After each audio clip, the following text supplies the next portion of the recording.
Monsieur, bonsoir, c'est un plaisir de vous retrouver à nouveau ce soir dans le cadre de notre causerie de tous les soirs sur Info TV, la chaîne de proximité. La question qui sera posée à nos invités tout à l'heure dans la perspective de la présidentielle 2025, comment garantir un processus électoral apaisé et qui soit satisfaisant sur le plan démocratique. Ils auront la possibilité de dire un mot là-dessus. L'actualité est aussi marquée par la sortie du ministre de la promotion de la femme et de la famille dans le cas de ce qui se fait désormais appeler affaire Gedolo.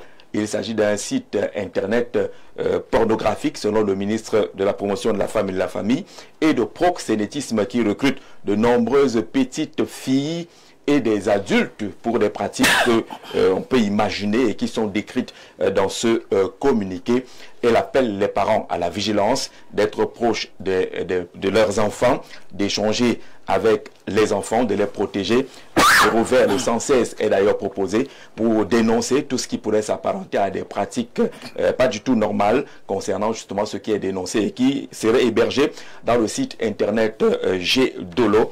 Elle appelle les acteurs concernés à la fermeture de ce site internet et que l'action puisse se poursuivre jusqu'à neutraliser les promoteurs de ce genre de site. Affaire Gedolo, au-delà de la sortie du ministre de la promotion de la femme et de la famille, quelles peuvent être les bonnes options puisqu'on sait quelles sont les pratiques qui sont décriées de ce côté.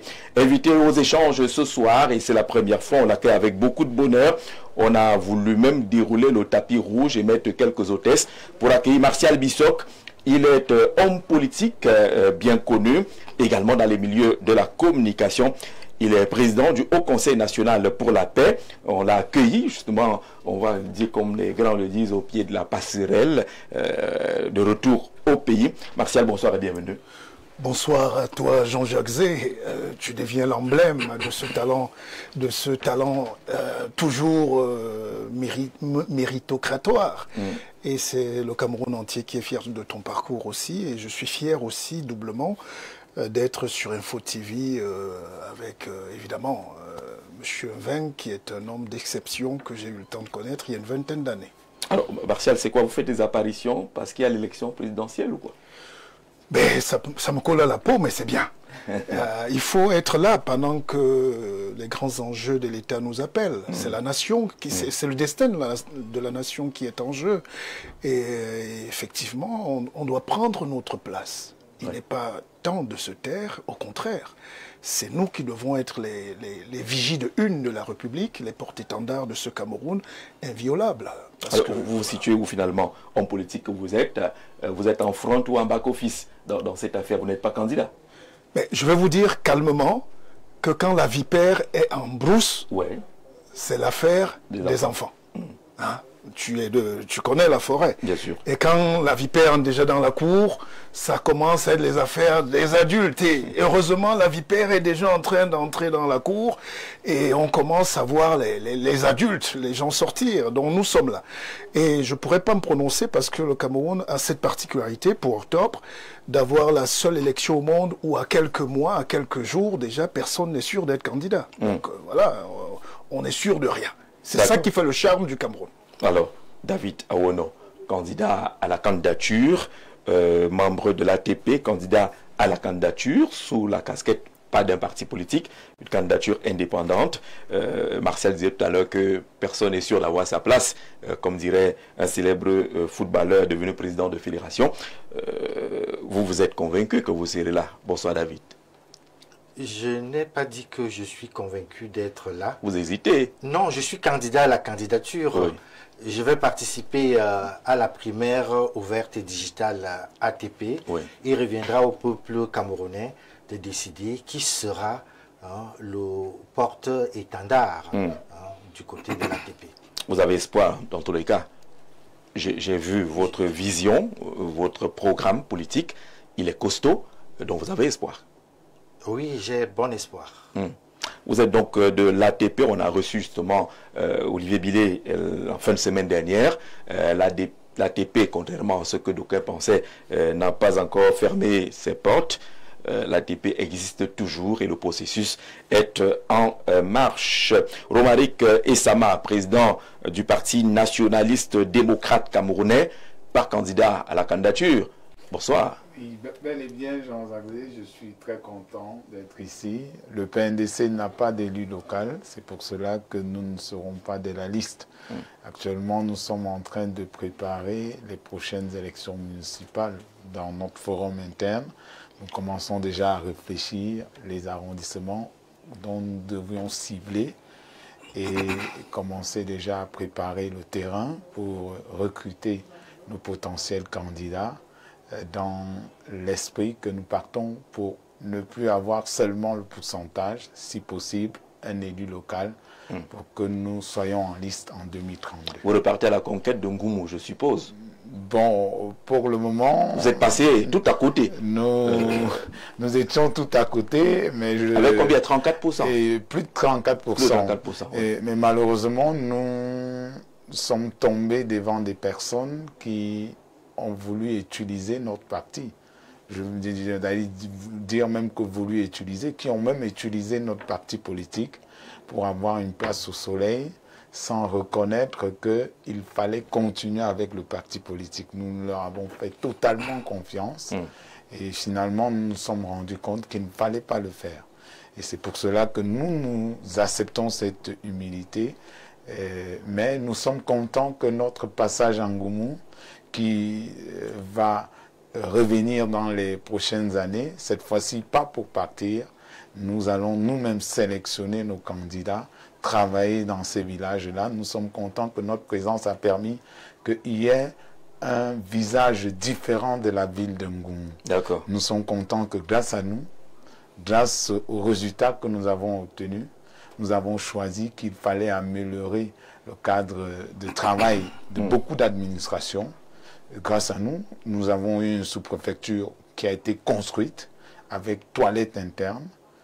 Et le sous-préfet n'a plus besoin d'aller chez le voisin pour se soulager. Grâce à nous, et nous sommes très contents. Et ce sous-préfet, lorsque je suis arrivé à Ngoumou il y a de cela quelques mois, j'ai été surpris que le nouveau sous-préfet m'a été content de nous accueillir. Il y a les archives qui disent que grâce à vous, grâce à l'opposition, quelque chose a changé. Beaucoup de choses ont changé. De ce côté-là. Places de défilé et d'autres choses. Le visage de Ngoumou a complètement changé. Et vous permettez qu'on salue M. le maire? Vous permettez qu'on salue M. le maire de Ngoumou? Il n'y a pas de souci. On salue M. le maire Jean-Baptiste Satemungue du côté de Ngoumou. Et on accueille Eugène François Toundé. Il est juriste, il est homme politique, il est conseiller municipal dans les rangs du Rassemblement démocratique du peuple camerounais. Bonsoir et bienvenue, Eugène. Bonsoir Jean-Jacques et merci pour l'honneur de m'inviter à nouveau sur ce plateau. Je salue également mes co-panélistes, en particulier le visage que je recherchais dans ma tête. Où est-ce que je connaissais ce visage? Celui de Martial Bissot. Martial Bissot, que j'étais habitué à voir, je ne sais pas très bien si c'était à la télé ou c'était où. Voilà. Et que je n'ai plus vu depuis. Alors tout à l'heure, je me disais, mais je pense connaître ce monsieur, mais je ne savais plus comment refaire la mémoire. Donc très content d'être avec vous et j'espère également apporter ma contribution à cette réflexion, car le sujet qui est posé sur la table est d'une forte interpellation. D'accord. Me permettrait également de souhaiter un joyeux anniversaire. Ah bon? À mes deux enfants qui ont la chance de naître le même jour. Ma fille et mon garçon, la première et le dernier, sont nés pratiquement le même jour. N'étant pas à la maison, je voudrais leur dire joyeux anniversaire.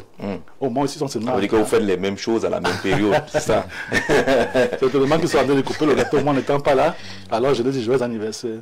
Gardez la part de gâteau de papa et des amis de papa. Voilà que nous sommes. Alors, on va essayer de prendre le chrono pour voir si le révérend Emmanuel Paco va s'en sortir. Il est derrière les brasseries et c'est un bouchon total de ce côté. Il va faire tout ce qui est à son niveau pour pouvoir nous retrouver. Alors, je vous disais à l'antenne de ce programme que le ministre de la Promotion de la Femme et de la Famille, Madame Abena Wondoa Néobama Marie-Thérèse, a rendu public un communiqué relatif à un site internet qui s'appelle Gédolo. Vous avez déjà entendu parler de Gédolo? Non. L'ancien témoin de Jéhovah, non.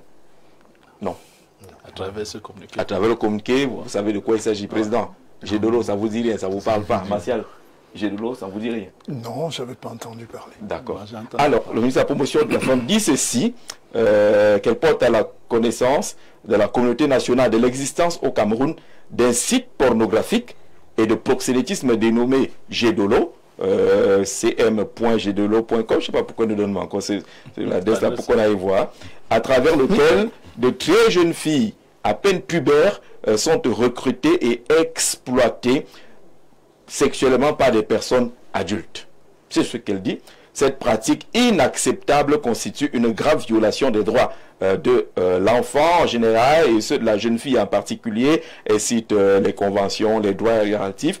Le ministre de la Promotion de la Femme et de la Famille condamne fermement cette dérive criminelle et saisit cette occasion pour inviter les parents, nous autres là, une fois encore, à plus de vigilance, de communication et de proximité avec leurs enfants, ainsi qu'à une meilleure présence dans la vie de ces derniers. En tout état de cause, les services compétents de l'État ont été saisis à l'effet d'une part de fermer ce site et d'autre part d'en identifier les promoteurs et les traduire devant les instances judiciaires afin qu'ils répondent de leurs actes.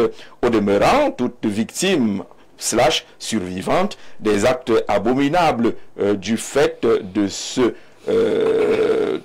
site est invité à fournir les informations pouvant permettre une interpellation des auteurs, des promoteurs à travers la ligne verte d'assistance aux enfants, le 116, c'est cette ligne verte-là d'assistance aux enfants, ainsi qu'aux numéros de téléphone qui sont indiqués dans le communiqué. Madame le ministre compte sur la collaboration et le civisme de tous afin de barrer la voie à cette entreprise immorale de destruction de la jeunesse et de propagation, on va le dire ainsi, des maladies, y compris le VIH-Sida. Et compte donc sur vous pour mener des actions relatives. Affaire GDelo, est-ce que c'est la bonne option que le ministre a prise à travers ce communiqué, par exemple, Monsieur le Président? Oui, je pense que les charrues ont été mis avant les bœufs parce qu'aujourd'hui, c'est cette triste réalité. Nous avons des organisations qui font de la cybercriminalité. C'est-à-dire, quand vous voulez ouvrir un site, avant même que ce site soit ouvert, il y a des instances qui ont la charge de veiller en sorte que les contenus soient filtrés avant que ces dernières puissent commettre des dégâts terribles. Donc aujourd'hui, on se retrouve dans une situation pour ceux-là qui sont victimes de cette, moi je dirais, la malgouvernance. Parce qu'aujourd'hui... Vous pensez qu'il y a un site pornographique et le proxénétisme, c'est parce que forcément il y a la malgouvernance? Oui, cette malgouvernance, parce qu'on ne surveille plus rien. On laisse la société... On l'a mis pour qui? C'est-à-dire, ceux qui sont en charge, c'est-à-dire de veiller, ne font plus ce travail-là. C'est-à-dire, ils acceptent de manière... C'est voulu, c'est à dessein, hein, parce que je veux vous raconter une anecdote. Tout à l'heure, lorsque j'étais en train de quitter de la maison, il y a deux de mes voisins, des jeunes garçons, qui n'ont même pas encore 17 ans. Et ils sont venus se placer devant ma porte. Je leur ai chassé violemment. Ils voulaient quoi? Et quand ils sont venus se placer, je leur ai chassé. Pourquoi? Parce que j'ai entendu ces causeries qu'ils étaient en train de faire. Ils ne savaient pas que j'étais à côté, que j'entendais ce qu'ils disaient. C'était des causeries d'enfants aujourd'hui qui sont ces habitués de ces endroits-là. Sortez le mot, il disait quoi? C'était, c'est-à-dire, l'autre était en train de poser la question à l'autre que est-ce que tu as déjà dormi avec un homme? C'était la fille qui posait cette question. Vous êtes contenté de les chasser seulement? Et je les ai chassés et puisque j'étais pressé, j'étais en train de partir, je leur ai dit c'est la dernière fois qu'ils viennent se placer là par rapport aux causeries qu'ils avaient l'habitude de faire. Vous connaissez les parents? Ils sont dans votre quartier? Oui, je connais les parents de l'un, parce que l'autre, ses parents ne sont pas proches de nous, mais il a l'habitude de venir causer avec l'un des jeunes vivant dans cette maison. Et lorsque j'ai suivi cela, ça m'a fait avoir tant de malheur, tant de tristesse de ce qu'est devenu notre société, l'éducation dans notre pays.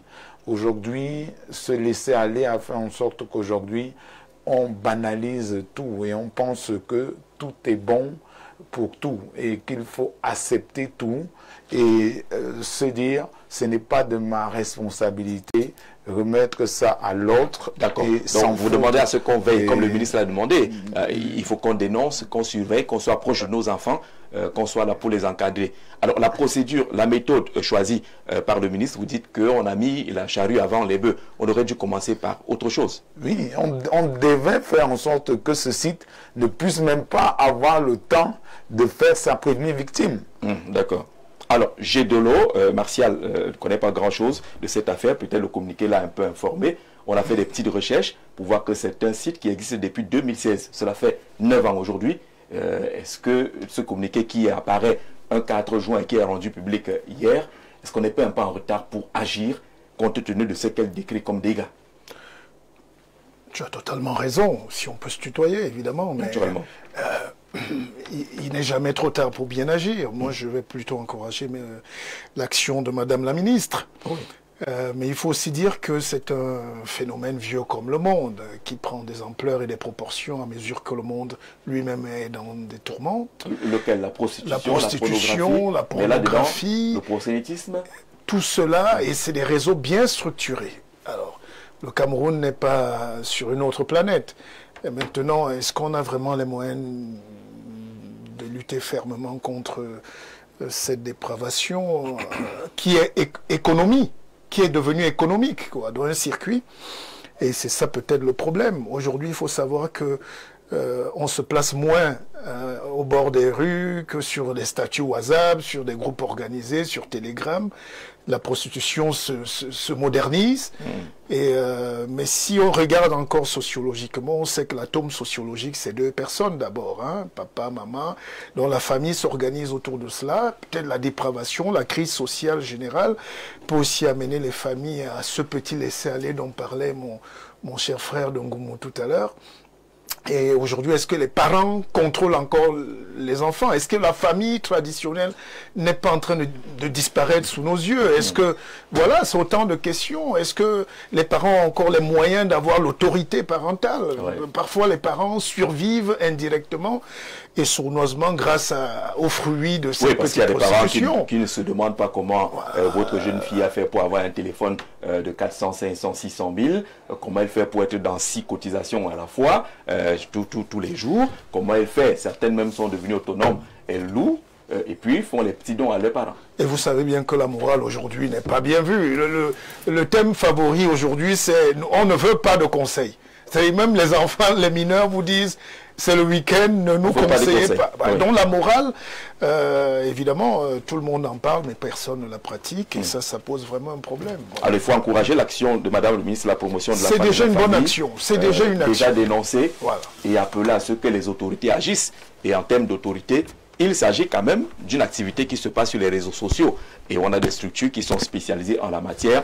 Si le site existe depuis 2016 à peu près, en tout cas il est actif depuis 2016, et que jusqu'en 2025, avec toutes les victimes qu'on peut imaginer, parce que depuis qu'on en parle, on reçoit des informations, est-ce qu'on n'est pas en retard? Est-ce qu'on n'a pas pu la faire par le mauvais Bouéjen? Bon, je pense qu'il y a non seulement un retard, mais aussi même un regret qu'on peut avoir par rapport à ce communiqué, qui a l'inconvénient de plutôt informer les gens. Des gens. Il donne même l'adresse. Et je vous assure, la tentation est que dès qu'on a ce site, qu'on vérifie. C'est ce que beaucoup de gens ont eu tendance à faire en voyant ce site. Donc je crois qu'il y a eu une petite légèreté dans la communication. Il n'aurait pas été nécessaire, même pour nos enfants qu'on veut protéger, de donner encore le titre de ce site où chacun pourrait désormais être tenté à aller vérifier, même ceux qui n'en avaient pas conscience. Moi, j'ai tenté l'expérience à la radio en mettant le sujet. Tous les appels qu'on recevait, c'est des gens qui n'avaient jamais entendu parler de moi, évidemment, et qui ont vu le communiqué, ont vu le site qui est bien mentionné. Entre parenthèses, peut-être qu'ils sont allés faire un tour de ce côté-là. Donc, c'est peut-être le manquement qu'on peut relever dans ce communiqué. Mais quant à l'acte même, comme vient de le dire le président intervenant, c'est des pratiques qui sont vieilles. Et le Cameroun n'est pas un îlot.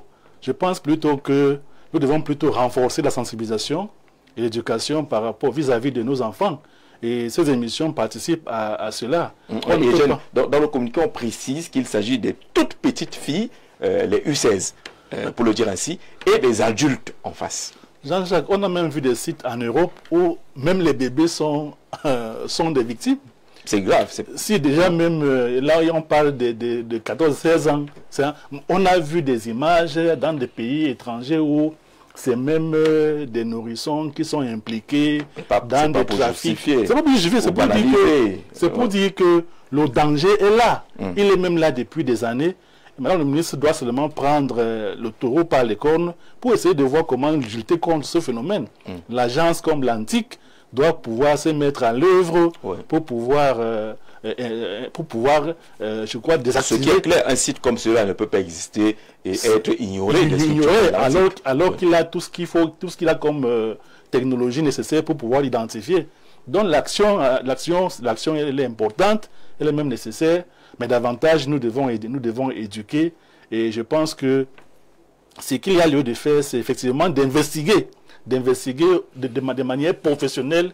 Avant même de porter l'affaire sur la place publique, il aurait été nécessaire de pousser d'abord les enquêtes. Peut-être la bonne communication aurait été, je ne vous coupe pas David, que madame la ministre nous dise qu'il a existé un site, nous avons mis la main dessus et nous l'avons fermé, ainsi de suite. Mais de là, prendre ce communiqué alors que le site est encore opérationnel. Même les acteurs vont se cacher. Maintenant qu'ils sont au courant que les enquêtes sont ouvertes, ils risquent de se retrancher à des coins où il sera difficile de mettre la main sur eux.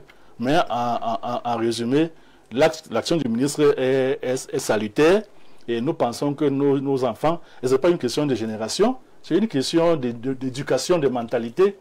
L'Africain que nous sommes aussi a un rapport avec l'éducation sexuelle qui est difficile, si bien que quand on entend même des mineurs aborder ce sujet comme mon voisin l'a entendu parler, c'est l'occasion plus que jamais de saisir pour plutôt donner la bonne orientation au lieu de les chasser. Parce que s'ils ne le font pas devant votre cour, ils l'iront faire à un coin un peu plus avancé. Et c'est nous qui devons nous arrimer à comprendre que les données ont changé et il faut aussi changer la manière d'éduquer nos enfants. On a beaucoup évoqué les questions économiques. Ces sites qui existent brassent beaucoup d'argent là-dedans et qu'on pourrait se retrouver avec des questions, comment faire, comment agir, étant donné qu'il y a des portées économiques. Mais dans la chaîne de responsabilité, pour comprendre la faute et le levier à activer pour mettre fin, est-ce qu'on a cerné les bons leviers pour mettre fin à cette affaire, au regard du communiqué de Madame le ministre? Je pense que le ministre des Affaires sociales a cerné les bons... Le ministre de la promotion de la femme et de la famille. Le ministre de la promotion de la femme et de la famille a cerné les bons leviers. Et elle a par exemple fait appel aux autorités en charge des télécommunications pour que le site soit fermé. C'est une action salutaire. Et comme Monsieur Essama le disait tantôt, il va aussi peut-être falloir qu'à l'avenir, on songe à filtrer la création, n'est-ce pas, des sites dans notre pays. Avant que le site puisse être opérationnel, il va falloir qu'on suive une certaine procédure qui fait qu'on n'aboutisse pas à des dérives telles que celles que nous venons de vivre avec ce site. Alors, le site existe, peut-être qu'il va être fermé, on espère qu'on aura la bonne information lorsqu'il sera fermé, mais au-delà de ce site, quand même, il y a des groupes WhatsApp et autres qui existent aujourd'hui, là où les échanges de cette nature se passent au Cameroun, mais il n'y a pas d'action jusqu'à présent. Je vais accueillir, je pense qu'il a réussi le pari de nous retrouver, le révérend Emmanuel Mpako. Révérend, bravo, bienvenue. Merci, Jean-Jacques. Vous avez fait comment? Du Michael Knight C'est pas évident de circuler par ces temps avec tous ces bouchons. Mais par la grâce de Dieu, j'ai réussi à arriver pour vous retrouver ici. Ça s'est trouvé à un moment donné, au moment où j'étais sur le point de désespérer et de dire pourquoi pas faire demi-tour. C'est ouvert. Ça c'est l'action de Dieu. Que Dieu est avec vous, Pasto. Vous arrivez sur ce plateau pendant qu'on parle d'un site, excusez-moi, hein, vous êtes pasteur, mais je vais le dire, un site pornographique et de proxénétisme qui s'appelle Gédolo. Le ministre de la promotion de la femme et de la famille a fait un communiqué là-dessus pour qu'on ferme ce site, là où on retrouve les petites filles et les adultes pour des pratiques pornographiques de proxénétisme et autres. Ce communiqué, on l'a lu en partie dans le cadre de ce programme. Est-ce que c'est la bonne méthode pour mettre fin à ce qui se passe dans ce site-là ou les activités autour? Ben, déjà, en adressant d'abord mes salutations à mes co-panélistes et à tous les téléspectateurs d'Info TV, je prends au mot ceux qui m'ont précédé et que j'ai trouvé avec la parole sur les lèvres pour dire effectivement avec certains que il y a des communications qui ne servent pas beaucoup l'action idoine. Moi, comme certains, je n'étais pas au courant de l'existence de ces sites et c'est cette communication, cette information diffusée qui nous en fait part. Bon, peut-être ça nous éveille davantage à être beaucoup plus vigilants, mais je pense que le ministre aurait, de mon point de vue, mieux agi en prenant les mesures qui s'imposent avec les instances que le chef d'État a mis en place. Il y a beaucoup de services compétents en la matière. Il faut bien que tous ces services se mettent en œuvre. Il ne faut pas que les gens continuent toujours à renvoyer la faute à celui qui représente la nation. Et il y a donc vraiment un effet boomerang avec son communiqué. C'est-à-dire que l'effet n'est pas celui qu'elle attendait. Oui, tout à fait. Bon, elle a peut-être pensé bien faire en informant que bon, voilà, il y a telle situation et nous avons pris des mesures pour faire ci, pour faire ça. Mais en fait, elle reçoit un effet inverse, c'est-à-dire que elle attire plutôt finalement l'attention de ceux qui en étaient complètement ignorants.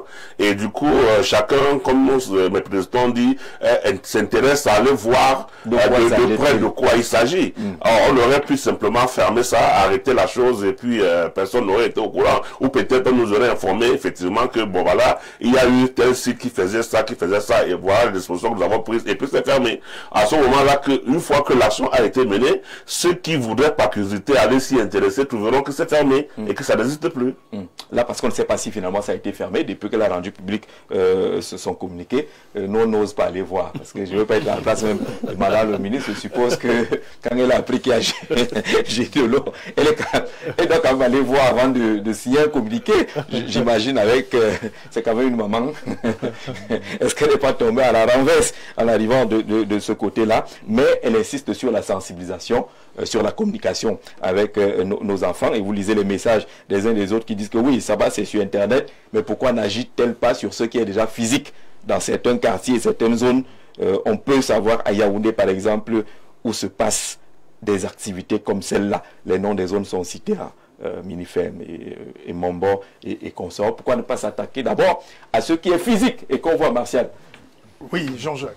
Mais ne faisons pas aussi dans la langue de bois. Plus une agglomération humaine dépasse la taille humaine, plus il y a des lieux de vie plus ou moins recommandables.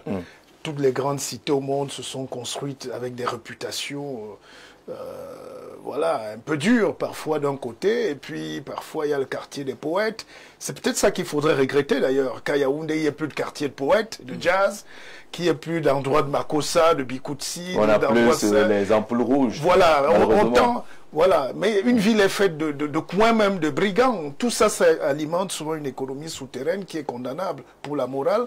Mais c'est ça le destin des grandes villes et des pays. On est un grand pays, donc moi je ne peux pas prôner l'épuration à 100%, puisque certains pays ont réussi à réguler. On va en faire des biens économiques, c'est pas pour encourager. Oui, mais on risquerait de basculer dans la charia et autre chose. Ce que je veux dire, qu'il faut toujours laisser la vie se détendre, même si le rôle de l'État, justement, c'est comme régulateur. On disait tout à l'heure, de réguler. Les enfants, par exemple, il faut un couvre-feu à un moment donné. Oui. On parlait des phénomènes de microbes. Un enfant de 12 ans n'a pas à être dans la rue à 22h, à 23h. De notre époque, c'était inimaginable même d'être en route à 19h. C'est-à-dire quand votre papa rentrait le soir et qu'il vous trouvait hors de la maison à 18h, c'était... Aujourd'hui, ça semble banal. Voilà des choses qu'il faut peut-être régler tranquillement. Dans un environnement d'extrême jouissance, c'est un message.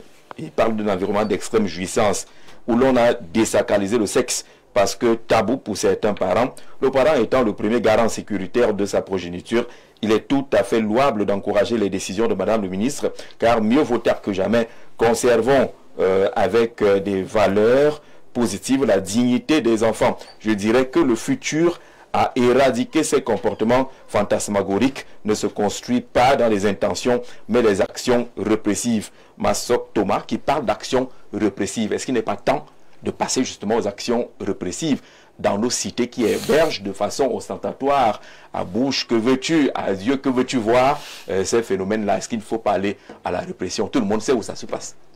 Oui, il faudrait y aller, mais aujourd'hui nous vivons dans une société où beaucoup se servent de ces instruments pour mieux embrigader et emprisonner le peuple. Vous savez, aujourd'hui, la prostitution n'est pas différente des bars dans notre société. Elle n'est pas différente de l'alcoolisme, du banditisme. Parfois, c'est même lié. Parfois, c'est bel et bien lié. Vous voyez, j'ai pris un exemple. Vous voyez, il y a dans certains quartiers où il est strictement interdit de se retrouver à une heure tardive. Et vous voyez des patrouilles qui rôdent tout autour de ces quartiers, mais lorsque ces bandits de la nuit, ces travailleurs de la nuit, se retrouvent en train d'être en pleine route ou bien de faire comme ceux-là se sont hasardés à aller faire au marché Mokolo de manière publique et de manière officielle, ils sont tout de suite arrêtés. Mais s'ils faisaient ça dans le quartier, je pense qu'ils n'allaient pas être rapidement arrêtés. Vous voyez que c'est quelque chose qui est voulu par le système, parce qu'à un moment donné, c'est un système qui encourage la jouissance pour installer la diversion? Oui, ça fait partie des stratégies. Ah bon? Donc il faut à un moment donné laisser les gens être des petits criminels. Vous êtes leader d'un parti politique. Oui, bel et bien. Si vous êtes aux affaires, vous allez appliquer les mêmes méthodes. Je veux appliquer de la fermeté, ce qui veut dire les comités de vigilance vont faire leur travail avec les forces de l'ordre. Nous n'allons pas attendre que les gens viennent d'abord casser les portes des gens et se retrouvent en route pour adresser, pour que nous sachions qu'ils sont un danger pour la société. C'est ça le problème de notre société. C'est-à-dire, on sait que la prostitution n'est pas quelque chose de bien. Il faudrait d'abord, on laisse cette prostitution commettre des dégâts tellement énormes jusqu'au point que lorsque c'est déjà devenu gênant pour eux... Alors quelqu'un dit dans un message, par exemple, que cette sortie-là voudrait dire que quelqu'un proche du ministre a été frappé. Et on dit, Génolo est un site de la vente de piments. Au Cameroun, c'est pour dire prostitution, hein, la vente de piments. J'ai connu ce site il y a de cela 1 mois, grâce à une dénonciation d'un TikToker. Je suis entré et j'ai reconnu plein de petites filles de mon quartier. Donc même comme il y a déjà plusieurs réseaux de distribution de ce genre, mais Madame le ministre a entièrement raison de fermer, d'autant plus qu'il ne force personne. Les filles, même en libre conscience, partent s'inscrire là-bas pour vendre le piment à des prix très chers. Il n'a pas signé son message, peut-être qu'il ne voudrait pas qu'on le reconnaisse dans son quartier, parce qu'il a dit qu'il reconnaît plusieurs petites filles de son quartier. Bonsoir le plateau. Madame le ministre a plutôt fait la promotion du site qui jusque-là était méconnu du grand public, Awa Bessala, depuis Yaoundé. Bonsoir Gigi, franchement le communiqué de Madame le ministre est comme le communiqué du préfet du Vouri le week-end passé. Il informe le grand public d'une information dont la majorité ignorait. Elle aurait dû plutôt saisir les services compétents en vue de démanteler ces réseaux de cyber sexe. Oui, le mot est trop compliqué. Le communiqué est très maladroit en ce sens qu'il ne sert pas la cause. Au contraire, il informe le grand public de l'existence en faisant plus la promotion du site. J'avoue que quand j'ai suivi la dénomination dans l'espace miné ce matin, je suis allé directement jeter un coup d'œil sur ce site. C'est un grand marketing que le ministre a fait pour ce site. Théophile, Douala, mais tu n'as pas dit ce que tu as vu quand tu allais de ce côté, tu n'as pas dit si tu es tenté d'y retourner. Ça veut dire qu'il n'a pas encore été fermé. Le site Espace Miné, c'est tous les matins sur Info TV. Si ça n'a pas été fermé jusqu'à présent, ça veut dire que depuis la signature du communiqué le 4 juin, on n'a pas beaucoup avancé. Bonsoir, M. Zé. Le Cameroun dispose aujourd'hui d'un arsenal assez complet pour lutter contre les sites web promouvant la pornographie. Au Cameroun, plusieurs textes législatifs formalisent les mesures à prendre contre les sites web promouvant ou disposant de la pornographie. Le cadre pénal applicable, il nous cite la loi du 21 décembre 2010 sur la cybercriminalité, en son article 76, concevoir, diffuser, publier de la pédopornographie via Internet est puni de 5 à 10 ans de prison et d'une amende de 5 à 10 millions de francs CFA. L'article 80, publier, proposer, importer ou posséder une image pédopornographique, c'est-à-dire les enfants, entraîne 1 à 5 ans de prison et amende de 5 à 10 ans à 10 millions de francs CFA, double si par réseau électronique. La loi du 25 juillet 2023, l'achat de protection des enfants en ligne oblige les fournisseurs d'accès hébergeurs, réseaux sociaux, moteurs app. Après le signalement de la ministre, il revient maintenant aux autorités compétentes de contenu pédopornographique de suspendre l'accès. Fin de l'indexation des sites concernés, retirer les contenus audiovisuels ou numérisés incriminés. Des amendes lourdes sont prévues pour les fournisseurs ne respectant pas ces mesures, jusqu'à 250 millions de francs CFA, et traduit les responsables devant les juridictions. Ce message nous précise, il vient par exemple de la France, c'est le plus 33, qui a une batterie de mesures pour lutter contre des pratiques comme celle-là. Mais qu'est-ce qu'on en fait finalement? C'est un site vieux, d'au moins 9 ans. Oui, c'est justement de quoi je parlais tout à l'heure en disant il y a des institutions qui ont été créées, qui ont été mises en place, il y a plusieurs services qui ont mandat de réguler, mais il faudrait bien que chacun puisse jouer son rôle.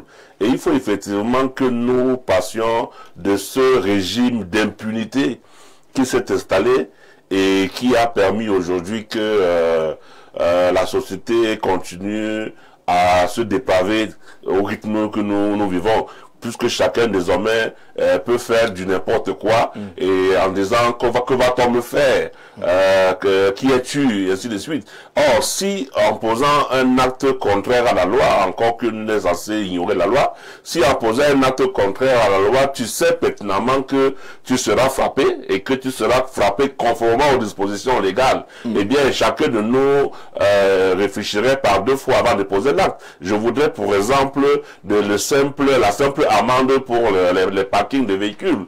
Lorsque ça commençait à être imposé dans cette ville de Yaoundé comme dans d'autres, pour ne pas les citer également, ça posait un problème à toute la société. Tout le monde était un peu révolté par rapport à ça, mais ça a eu le mérite d'avoir discipliné. Parce que lorsque tu étais mal garé et qu'on te posait le sabot et que tu étais obligé d'aller payer 25 000 francs d'amende, ben tu ne voudrais plus jamais revivre cela.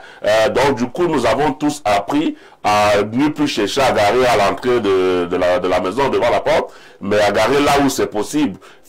Puissions-nous faire 100, 200, 300, 500 mètres de bâche pour aller là où nous allons, mais garer là où c'est possible et là où c'est bien rangé et là où ça ne gêne personne. Donc il y a également la sanction qui permet de réguler la société. Sans sanction, c'est la dérive, c'est le désordre. On devrait aussi peut-être voir très bientôt les gens avec les ardoises autour du cou, alias tel, parce qu'ils sont au cœur des trafics comme cela, comme on présente également les autres bandits, les autres voleurs de la République. Bonsoir sur le plateau. L'État dépense des fortunes pour les renseignements. À quoi servent-ils finalement ces renseignements? La JP du côté de Yaoundé qui s'interroge, hein, si on veut vraiment traquer les auteurs et les porteurs, les hébergeurs de ce genre de pratiques, peut-être qu'on devrait utiliser les renseignements qui, semblerait-il, sont quand même efficaces. Est-ce que c'est un secteur finalement qu'on est en train de contourner ou d'éviter? Le pasteur a parlé d'impunité. Il faut qu'on puisse sévir pour essayer de toiletter. Tout à fait. Il n'y a que la régulation, la sanction pour permettre d'arriver à bout de certains fléaux. Et de plus en plus, on observe effectivement qu'il y a des comportements qui laissent penser qu'on est dans un état de non-droit. Parce que, soit par défiance, soit par contestation, on veut de plus en plus braver les interdits, on veut vivre une liberté à outrance, on veut se comporter comme si chacun pouvait faire ce qu'il veut. Donc, pour arriver à bout de tous ces phénomènes, et là-bas ce n'est qu'un cas, il y a beaucoup d'autres cas, il faudrait quand même que nous revenions vers le respect de la réglementation et que les autorités gouvernementales s'activent véritablement à réprimer les actes qui sont punissables par notre réglementation. De plus en plus, on rencontre beaucoup d'écarts, ce qui laisse croire que c'est un laisser-aller. Pourtant, il y a des instances, il y a des juridictions, il y a des organismes qui sont là pour réprimer tous ces comportements qui ont été visés par notre nomenclature juridique. C'est pas ça qui manque. Alors, le plus 213, c'est quel pays, Martial? C'est Kabash, au plus 213, qui envoie ce message. Et il dit, bonsoir le plateau, franchement, je dois être honnête avec vous. J'ai déjà traité avec ce site 3 fois, en 2022, 2023 et 2024. C'est l'Algérie? D'accord. Et je dois vous dire que j'y suis allé par curiosité. Et je suis calé par satisfaction. Ouais, bon. Il dit, ils sont professionnels et ils savent entrer dans la tête du client pour le rendre accro et dingue. Ah, c'est incroyable. Pasteur, vous avez entendu parler de ceci avant? Non, non, non, je découvre les états de ces sites par ce communiqué. Ben, vous savez, les dérives, la perversion, elle fait des effets et des fruits. Voilà, bon, excusez-moi, je ne veux pas le qualifier, mais j'ai failli dire que voilà peut-être l'un de ceux-là qui trouve sa joie dans ce genre de manifestation. Comme quoi, c'est un site, comme disait quelqu'un, qui permet effectivement le divertissement de certains. Mais quel drôle de divertissement! Quel drôle de divertissement qu'on ne trouve que dans cette méthode d'application de sexe désapprouvée et non régulière. Parce mais que non, vous accusez un pasteur, vous les pasteurs, les églises et autres, de n'avoir pas suffisamment joué votre rôle. Si la morale est aujourd'hui sur les talons, c'est qu'il y a des fissures.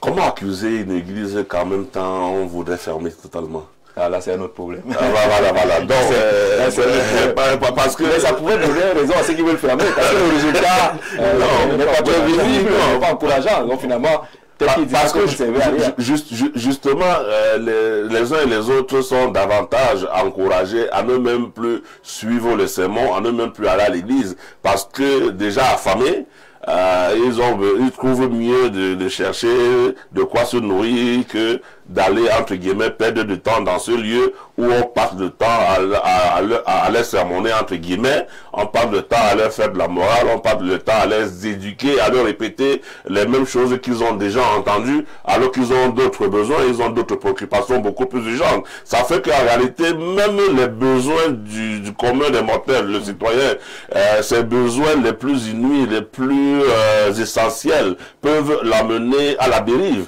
La dérive n'est pas simplement de vaquer à ses occupations ou à ses divertissements, mais la dérive c'est aussi justement de perdre cette morale, de perdre cette notion de communautarisme, de perdre cette notion de civilisation. La dérive c'est justement d'oublier que nous sommes citoyens et qu'en tant que citoyens nous avons des devoirs qui nous sont communs et il y a des lois que nous devons respecter et que la liberté de chacun s'arrête là où commence celle de l'autre. Il y a tout ça qui est un trait et l'Église sert justement à rappeler à chacun ses droits et ses devoirs. L'Église sert justement également à rappeler à chacun l'amour du prochain. Donc on ne peut pas vouloir une chose de son contraire. Est-ce que vous n'êtes pas en train de présenter un pays, une société où plus rien ne marche?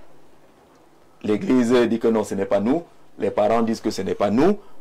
L'État dit que nous on fait ce qu'on peut. Est-ce qu'on n'est pas en train de décrire une société où rien ne marche finalement? Dit que rien ne marche, je ne serai pas jusqu'à cet extrême. Ouais. Mais je me contenterai de dire que il y a beaucoup à refaire. Il y a beaucoup à refaire. Nous avons dégringolé, pour ne pas dire que nous sommes totalement à terre. Notre société a beaucoup de mal dans sa consistance, dans son fonctionnement, et il y a beaucoup de travail. Il faut refaire la morale, il faut redresser les choses, il faut rééduquer la population. Nous ne cesserons jamais de parler de ces cours d'instruction civique qui ont disparu, qui ont permis que nous autres, nous puissions avoir une certaine éducation à la citoyenneté, qui n'existe plus aujourd'hui. Combien de fois vous marcherez sur la voie publique et vous rencontrerez des citoyens qui ne savent plus s'arrêter devant la levée de couleur. Voilà. Ça n'existe C'est plus. un gros problème. Alors notre ami de l'Algérie a ajouté que chaque pays a une économie du sexe. Même les États-Unis ont une économie du sexe qui rapporte des milliards au pays. Interdire ce genre de métier n'est pas possible, mais on peut juste le réguler et leur exiger l'obtention d'une licence pour ce genre de métier. Donc, lui, il est déjà loin, hein. Il est en train de parler de métier. Bonsoir à tous les panélistes, je suis d'accord avec Martial Bissok. Nous avons des endroits où nous voyons des jeunes filles faire de la prostitution, mais personne ne parle. Le ministre a fait de la publicité à ce site, qu'elle commence d'abord par fermer Minifem et Mombor et autres elfes du côté de Douala. Voilà, il nous donne quelques indications là où les choses sont. Et les choses se passent. Bonsoir Jean-Jacques, je pense que le site ne peut pas être fermé pour des raisons économiques, mais il faut dire que des améliorations sont en train d'être faites. À quel niveau? Dans le site ou bien dans l'environnement? Entre hier, quand j'ai découvert le site via le communiqué du ministre, et aujourd'hui, en regardant votre émission, je suis reparti dans le site et j'ai constaté qu'il y a déjà des restrictions, notamment du point de vue de l'âge des internautes. Célestin de Yoma Bangli, il est reparti encore. Il a vu le communiqué, il est parti. En début d'émission, il a entendu encore, il dit qu'il peut un peu voir si quelque chose a changé de ce côté-là. Il parle désormais des restrictions pour ce qui est de l'âge de ce côté. Donc on ne peut pas, dit-on, fermer. Il évoque les questions économiques, mais est-ce que les questions sociales ne peuvent pas être évoquées avant les questions économiques? J'aime bien vous poser la question, parce que vous êtes très attaché à la foi, même si on vous a viré des témoins de Jéhovah, parce que vous êtes engagé en politique, mais vous restez attaché à cela. C'est donc une question de foi. Est-ce que finalement le côté foi, côté social ne peut pas être placé au-dessus de l'économie, puisque ce n'est même pas structuré cette économie-là? Justement, la société, les valeurs doivent être placées au-dessus de l'économie. Ce n'est pas seulement un problème qui concerne notre pays, c'est un problème général dans le monde. La morale sexuelle a foutu le camp. C'est la raison donc pour laquelle dans des religions, comme chez les témoins de Jéhovah où j'étais, lorsque quelqu'un avait, n'est-ce pas, une conduite sexuelle qui ne convenait pas, on lui apportait, n'est-ce pas, de l'aide et ça pouvait, n'est-ce pas, amener jusqu'à l'excommunication au cas où la personne ne se repentait pas. Donc, nous devons, n'est-ce pas, continuer à éduquer nos enfants selon nos valeurs. D'ailleurs, dans la société africaine d'antan, je ne sais pas s'il y avait la prostitution. Je pense que la morale sexuelle a vraiment s'est dégradée. On ne pouvait pas. Mon grand-père m'a par exemple raconté que il n'avait pas eu de relation sexuelle avant de se marier. C'est un cas rare. Hein. Je voudrais juste dire la prostitution, la prostitution existe, c'est le plus vieux métier. Même dans la Bible, on en parle. C'est le plus vieux métier, mais c'est pas pour dire qu'on l'encourage. C'est pas pour dire qu'on l'encourage. Bonsoir le plateau. Pour moi, il est préférable de fermer ce site, car de nos jours, nos petites sœurs sont vraiment perdues. Car moi, je ne vois pas où ça fait grandir le pays. Pour ceux qui parlent d'économie, et l'économie, c'est depuis Yaoundé que le lion à Bodo envoie ce message, qui ne voit pas l'impact économique de ces pratiques-là. Pour lui, il faut mettre fin à cette affaire. Et on va tourner la page justement, on relayait ce communiqué du ministre de la promotion de la femme et de la famille sur le site qui s'appelle Gédolo. Et comment faire pour mettre fin à ces pratiques qui peuvent être nocives, parce qu'il y a aussi les pratiques économiques nocives pour la société. Bonsoir le plateau. Pourquoi le ministre ne ferme pas les endroits comme Minifem, Ekounou, etc., qu'elle laisse les Camerounais comme ça, c'est Francis depuis Soa. Il se passe quoi à Minifem, Francis? Bonsoir le modérateur. J'ai un ami qui se trouve une fille sur ce site internet chaque week-end qui passe. C'est devenu un passe-temps pour lui. Il dit que c'est un ami, il dit pas que voilà, ce forum de perversion et d'égarement des individus mérite d'être fermé. Firmin Eumikon depuis Hawaï Escalier qui fait un témoignage de ce que son ami lui se ravitaille là-bas chaque week-end. Et que, bonsoir Jean-Jacques, aujourd'hui on parle d'un site, mais il faut voir le problème dans un autre angle pour endiguer ce phénomène de la prostitution au Cameroun. Une approche multidimensionnelle est nécessaire, combinant prévention, répression, protection et insertion socio-économique. Voici les pistes concrètes: renforcer l'éducation et la sensibilisation, c'est-à-dire cibler les jeunes, intégrer dans les programmes scolaires des modules sur les risques, IST, exploitation, violence, et promouvoir l'égalité des genres. Deuxièmement, améliorer les conditions économiques, développer les programmes adaptés, métiers porteurs comme l'agriculture et l'artisanat pour les populations vulnérables, notamment les femmes en milieu rural, faciliter l'accès à des financements pour des projets entrepreneuriaux avec un suivi personnalisé, financer les études pour identifier les causes profondes, exemple migration rurale, urbaine, pauvreté extrême, et adapter les politiques, renforcer les unités policières spécialisées dans la lutte contre le proxénétisme et la traite. Cette approche globale, bien que complexe, pourrait réduire progressivement le phénomène en s'attaquant à ses racines socio-économiques. Il n'a pas signé son message, mais on a bien vu au niveau du profil, c'est écrit Jésus. De ce côté-là, on ne dit pas que c'est Jésus qui a envoyé le message. Comment peux-tu demander au pasteur à Mondo Vision s'il y est allé? Mais un bon pasteur doit être curieux. Un pasteur. Un bon pasteur doit être curieux. Il n'est pas interdit de voir. Il doit suffisamment être bien renseigné pour pouvoir aider ses fidèles. Voilà. Il faut connaître les problèmes auxquels les fidèles font face au quotidien. Sinon, tu seras coupé de la réalité et comment pourras-tu les épauler? Personne de sur votre plateau ne peut l'avouer. Alors que si on fouille bien, certains y sont allés. Même le pasteur a du mal à donner des explications. Pour être sérieux, il s'agit d'une grande économie. Il faudrait juste que les autorités régulent ces secteurs en demandant simplement aux promoteurs de ne plus admettre les mineurs s'il y en aurait. J'avais vu une émission sur une chaîne française qui montrait comment, en Allemagne par exemple, cette activité participait à l'économie du pays. Et là-bas, il y a toute une avenue qui est dédiée. D'ailleurs, ils en ont même fait des boutiques d'exposition des femmes de plaisir qui ont des familles et payent elles aussi des impôts. Evani depuis Ndokpassi Douala. S'il te plaît, Jean-Jacques, lis mon message. Je l'ai lu intégralement. Evani depuis Ndokpassi. Moi, je n'ai pas encore eu la chance d'aller voir du côté de l'Allemagne comment il y a toute une rue qui est dédiée à cette activité-là et comment on fait pour se déplacer de ce côté-là. Si un jour, vous trouvez vos filles ou petites soeurs à l'intérieur, qu'est-ce que vous ferez? Ceux-là qui disent que ça augmente l'économie du pays, vu que les détournements se suivent chaque jour. On lit un dernier, parce que vraiment quand on parle d'un sujet comme ça, les messages n'arrêtent pas. Et ce qui est interdit encourage. Quand on laisse, ça décourage. Laissez découvrir et on attend les conséquences. Franck de Bokito, qui a une méthode particulière. Quand on fait semblant ou qu'on interdit, les gens y vont nombreux par curiosité. Et je parie que depuis qu'on a lancé le programme, beaucoup sont allés chercher de quoi il en retourne. Mais ce qui est sûr, c'est qu'il y a des lois qui condamnent des pratiques de prostitution, de proxénétisme dans notre pays. Il faut peut-être les renforcer. Mais il y a également des mesures qui peuvent être prises par nos dirigeants pour fermer certains sites à problème ou les réguler. Et même arriver jusqu'au programme de certaines chaînes de télévision à certaines heures. Parlons de la présidentielle à venir, messieurs, si vous êtes d'accord.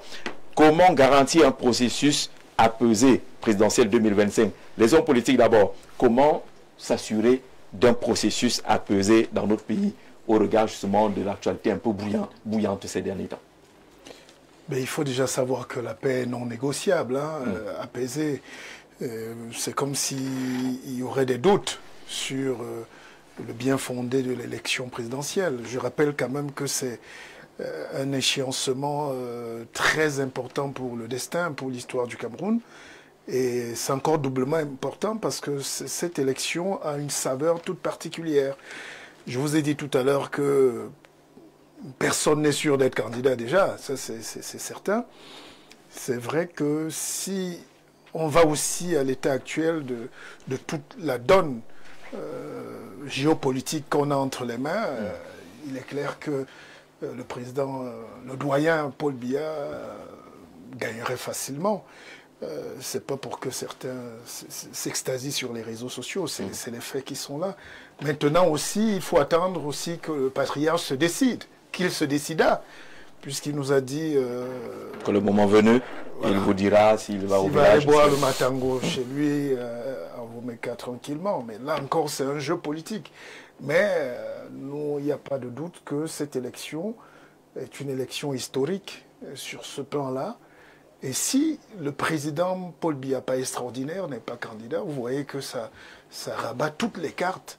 Et ça, on a tendance à l'oublier. Et c'est ça la clé de voûte de cette élection. Pour moi, le reste est superfétatoire. Pour ne pas dire que c'est un épiphénomène. Énigmatiquement, les autres candidats ou tous les potentiels savent que c'est pas à leur portée cette élection. Parce que ça a plus de codes que ça. Il y a des enjeux géostratégiques, il y a des enjeux géohistorico-politiques, il y a des enjeux de souveraineté nationale, il y a tellement de choses dans cette élection. En français simple. Vous voulez dire que personne ne peut battre le candidat du RDPC? Vous voulez que je le dise en macar? Oui, ce serait peut-être mieux. Bon, allons-y donc. Vous êtes bloqué déjà. Non, ce que je veux dire, c'est que personne ne peut, à l'état actuel, battre le président Paul Biya. Je dis bien personne. Mais en politique, il y a toujours un facteur X. Là, on ne va pas revenir dessus. Mais tel qu'on est amené à voir la scène là, on sait bien que ça bouillonne, ça est bouillante. Il y a peut-être de l'émulation, mais c'est certain que le président Paul Biya tient les cartes en main, comme il l'a fait depuis une soixantaine d'années. Et c'est ça un peu le...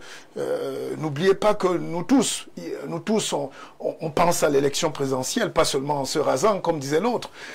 Mais quand on voit ce qui nous attend là pour octobre, il s'agit de l'élection la plus importante de l'histoire du Cameroun. Et elle est entre les clés essentiellement d'un seul homme. Parce qu'il a de l'expérience, parce qu'il tient le gouvernail, parce que il y a tout un appareil bien rodé autour. Est-ce que ce n'est pas ce discours-là qui semble radicaliser un peu ceux qui sont en face, de dire que personne ne peut, les autres sont dans simplement de l'agitation? Est-ce que ce n'est pas ça également qui peut radicaliser les autres? Ne soyons pas insultants pour un sou, mais soyons véridiques. D'accord. Ça ne peut pas faire plaisir. Que vous savez, chacun voit son champion en haut de l'affiche, même quand il est à moins 2%. Donc, moi-même, à une époque, je me voyais très loin en haut de l'affiche. Mais dans la réalité, on parle là de l'analyse et de la réelle politique. Oui. Quand vous regardez la carte politique aujourd'hui, c'est extrêmement délicat pour deux raisons. Idéologiquement, il faut déjà proposer autre chose. Et puis, maintenant, il faut mobiliser les fonds. Tous les candidats maintenant, c'est comme si c'est la tontine à l'église, c'est donnez-moi les sous d'abord, le programme vient après. Dans un pays normal, c'est d'abord l'idéologie, c'est d'abord le programme, et c'est d'abord l'affirmation de la volonté de proposer autre chose, et puis le racket après, des sous. Or, si vous êtes encore à 2 mois en train de chercher qui peut vous donner 1000 francs, 100 francs, ça veut dire qu'une élection se tient d'abord aussi par la question financière. Il faut avoir au minimum 50 milliards de francs CFA pour prétendre. Si moi je les avais, je ne serais pas assis là avec vous. Mais il faut être réaliste, tous les autres candidats savent pertinemment, au-delà de leur beau costume. Ne faites pas peur à David. Non, c'est pas pour... Non, ne vous découragez pas, David. Je suis avec vous. Mais je dis... de 50 milliards.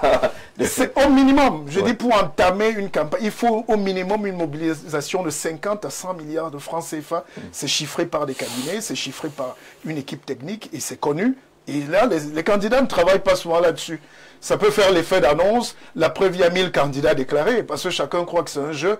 Mais plus on approche, on vous dit de sortir seulement 10 véhicules roulants pour les 10 régions du Cameroun, même à l'état, comment on va dire, pas neuf. En deuxième main. En deuxième main, vous êtes déjà au moins à 500 millions. Donc, il faut que les Camerounais sachent qu'une élection présidentielle, c'est très costaud du point de vue idéologique, du point de vue des hommes à mobiliser, du point de vue de la technostructure. du point de vue de la superstructure et du point de vue de l'argent aussi. Et c'est pour ça que tout le monde a envie d'être président. Mais qui va avoir l'argent?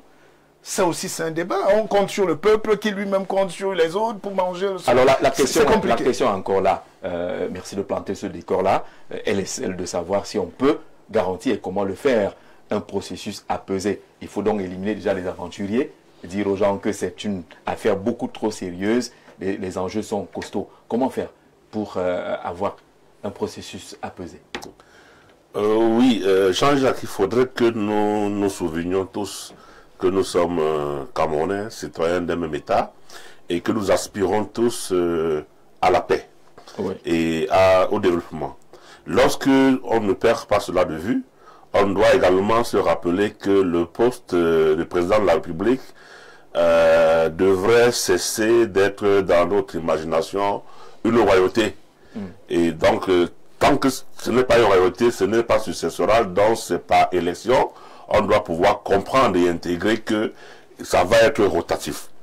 Lorsqu'on a intégré ces principes et qu'on est tous d'accord que c'est un poste où on va devoir s'interchanger et que tout le monde est éligible à ce poste selon toutes les commodités et le respect des articulations que nous connaissons, alors on doit pouvoir se conformer tous à la méthode pour y arriver. Je vais vous évoquer là, on parle du code électoral et autres. Tant qu'il y a des choses, pour ma part, parce qu'on a déjà tellement discuté, on va continuer à discuter, on va continuer à échanger, mais nous savons tous aujourd'hui quels sont les éléments qui sont toujours revenus sur la table et qui n'ont pas trouvé de suite. Alors, pour ma part, le chef de l'État, aujourd'hui, je continue à croire qu'il vaudrait qu'on garde de lui l'image de celui qui a apporté au Cameroun la démocratie et le progrès.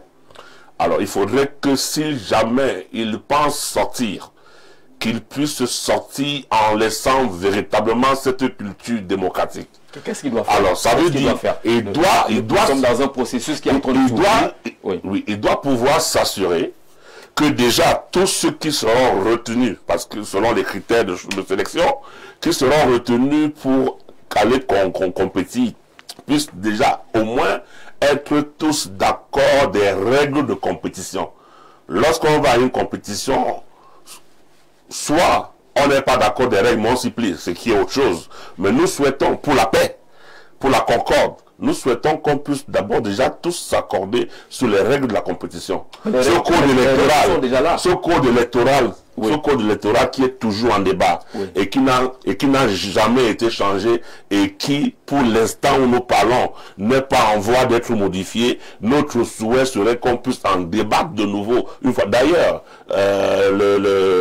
l'Assemblée, le Parlement est en session depuis aujourd'hui. Donc, ce serait une occasion idoine pour dire, eh bien, est-ce qu'on se met tous finalement d'accord sur ce code-là, afin que ce ne soit plus un élément qui nous divise, qui nous sépare. Et maintenant, on ouvre le jeu pour que tous ceux qui remplissent les conditions participent. Et on ouvre le jeu pour que le résultat aux urnes soit... Bon, il y aura toujours les mécontents qui voudront faire la contestation, mais la majorité pourra, avec les... Nous avons vu, c'était je crois en 90, si je m'abuse, ou 92, nous avons vu cette élection où les résultats étaient connus par tous les Camerounais pratiquement vers 2h, 3h du matin. Nous avons tous suivi les résultats à la radio, bureau de vote par bureau de vote, bureau de vote par bureau de vote. On ne cessera jamais d'en parler dans le stade de Cameroun. Que la publication des résultats de façon instantanée pratiquement. Tout le monde doit pouvoir. Il faut qu'il y ait de la transparence. Oui. Il faut qu'il y ait de la transparence. Et lorsque les bureaux de vote sont fermés, les décomptes de voix se font et il faudrait qu'on puisse faire comme on a essayé à ce moment-là, et que ce soit transparent et officiel pour tout le monde. Ça permet à chaque Camerounais de se situer et de savoir véritablement où nous en sommes, même si les instances reconnues reviendront après pour proclamer, mais on saura au moins. Et ça permet également que la contestation du contestateur qui voudrait le faire pour la forme soit infime, pour ne pas dire... Vous proposez que on puisse s'entendre sur les lois qui gèrent les élections, notamment le code électoral, qui est toujours au cœur du débat. et qu'on pourrait profiter de la session parlementaire pour peut-être jeter un coup d'œil là-dessus. Mais vous militez pour la transparence, pour la publication des résultats dans les délais qui peuvent ne pas être, qui peuvent rester. Il y a des pays voisins qui ont communiqué les résultats en 48 heures. Pourquoi nous on doit attendre un mois? Dire de façon péremptoire qu'aucun autre candidat en dehors du président actuel ne peut gagner cette élection, c'est une autre façon de dire aux Camerounais de croiser les bras et de ne même pas aller voter parce que les choses sont pliées d'avance. Pour moi, c'est aussi une démonstration de ce que les choses ne changeront jamais dans le bon sens, et les difficultés aujourd'hui, on les vivra encore dans au moins 10 ans. Célestin de Yuma Banki n'est pas d'accord avec Martial Bissok qui indiquait que vraiment en l'état actuel des choses, il ne faut pas qu'on se mente. Le bonsoir au plateau, le monsieur en veste cravate qui affirme que le président n'a pas de concurrent raconte du n'importe quoi. Avec toutes les souffrances dont le peuple fait face, il dit qu'il n'y a pas de concurrent, point d'interrogation. Le président ne peut pas gagner 2025 si les élections sont transparentes. J. Peña, depuis Yaoundé, qu'est-ce que vous proposez pour qu'on puisse avoir un processus, monsieur le candidat à la candidature, un processus à peser? Je pense que si nous voulons avoir des élections à peser, des élections présidentielles à peser en octobre 2025, nous devons écouter la voix des ancêtres. Quand je parle des ancêtres, je pense aux pères fondateurs. Et entre ces pères fondateurs-là et nous, il y a des personnes âgées, donc des hommes et des femmes mûrs de notre pays. Donc Paul Biya. Il en fait partie, forcément. Et je vais m'attarder donc sur les propos d'une de ces personnes. Il s'agit de la doyenne d'âge à l'Assemblée nationale. Cette femme a tout dit, tout ce dont on a besoin. Qu'est-ce qu'elle a dit? Pour avoir on ne l'a pas tous écouté. Qu'est-ce qu'elle a dit? Pour avoir des élections présidentielles à peser. Tout d'abord, elle reconnaît que la scène politique nationale est en ébullition et que cela va grandissant de jour en jour. Et elle nous dit que cela est la preuve que notre démocratie se porte bien. Nous avons la preuve là que les Camerounais s'intéressent à la chose politique. C'est pour cela donc qu'il y a, n'est-ce pas, cette ébullition. Les gens y vont avec leur passion, avec leur cœur. Ils ont, n'est-ce pas, besoin du changement. Et elle nous dit que nous devons, n'est-ce pas, nous assurer que c'est notre ambition personnelle doit, n'est-ce pas, venir après le Cameroun. Oui. Donc nous devons, n'est-ce pas, regarder, nous devons, n'est-ce pas, aller, n'est-ce pas, à ces élections en ayant à cœur le Cameroun d'abord. Oui, l'intérêt supérieur de la nation camerounaise. Et elle montre que pour avoir des élections à peser, ce n'est pas l'affaire d'une seule personne. C'est l'affaire de nous tous. Et elle s'est adressée à différents acteurs. Elle a parlé de ceux qui organisent les élections. Il a dit qu'ils doivent bien organiser. Il a parlé de ceux qui jugent. Ça nous fait penser au Conseil constitutionnel qui va qui devra dire la loi lors du contentieux pré-électoral et post-électoral. Ils doivent dire la loi et rien que la loi. Il a même parlé de ceux qui rapportent, c'est-à-dire les journalistes. Ils ne doivent pas elles ne doivent pas relayés. Ils ne doivent pas, n'est-ce pas, être des outils de manipulation ou d'intoxication de l'opinion publique. Je pense que je vais d'abord m'arrêter à ce niveau-là. Là, c'est ce qu'elle a dit. En chutant, donc, je suis en train de dire que si nous voulons garantir des élections apaisées en octobre 2025, nous devons écouter la voix des ancêtres, c'est-à-dire la voix des pères fondateurs de ce pays, qui ont toujours voulu que le pays vive dans la paix, dans l'harmonie. D'accord. Et mettre le Cameroun avant nos ambitions personnelles. Vous insistez sur ce point-là, parce que vous pensez qu'il y a des leaders qui font le contraire. Je ne voudrais pas jeter l'anathème sur qui que ce soit. Vous ne voulez pas bouffer la tontine. Vous ne voulez pas bouffer la tontine. Ça, c'est bien malin. Jacques, avec un code électoral extrêmement verrouillé, même sur un brancard, l'éternel Dieu Tout-Puissant ne pourrait battre le président Paul Biya. Lui parle d'un code électoral qui serait verrouillé. Vous allez réagir là-dessus, Eugène, parce que vous êtes quand même un élu, un conseiller municipal. Parler d'apaisement dans ce climat d'animosité politique, je suis sceptique par rapport au processus électoral Masok Thomas. Question à Eugène, justement, comment avoir un processus apaisé? Jean-Jacques, c'est une question très importante, dans la mesure où l'Afrique s'est caractérisée ces dernières années par des conflits post-électoraux, conflits post-électoraux. Nous connaissons le cas de la RCA, le cas de la Côte d'Ivoire et même du Zimbabwe. Pour revenir à la question, pour garantir un processus apaisé au Cameroun, il y a fondamentalement au moins trois conditions. Il y a la condition qui est liée au cadre juridique. Nous devons avoir un cadre juridique solide. Ah, c'est le juriste qui parle. Et cela est établi. Oui. Nous avons une constitution, nous avons un code électoral. Qui sont les instruments juridiques applicables pour l'élection à venir? Ce n'est pas le moment, ce n'est pas l'enjeu qui nous attend dans 4-5 mois, n'est pas lié à la révision du code électoral, elle est liée à l'élection présidentielle. Donc, perdre de vue que nous avons déjà un cadre juridique établi, c'est une erreur. Et c'est là que commencent justement les indicateurs d'une contestation qui pourrait mettre à mal le processus électoral. C'est établi, mais ce n'est pas un dogme. C'est établi si ça ne correspond pas à ce que l'on souhaite, non?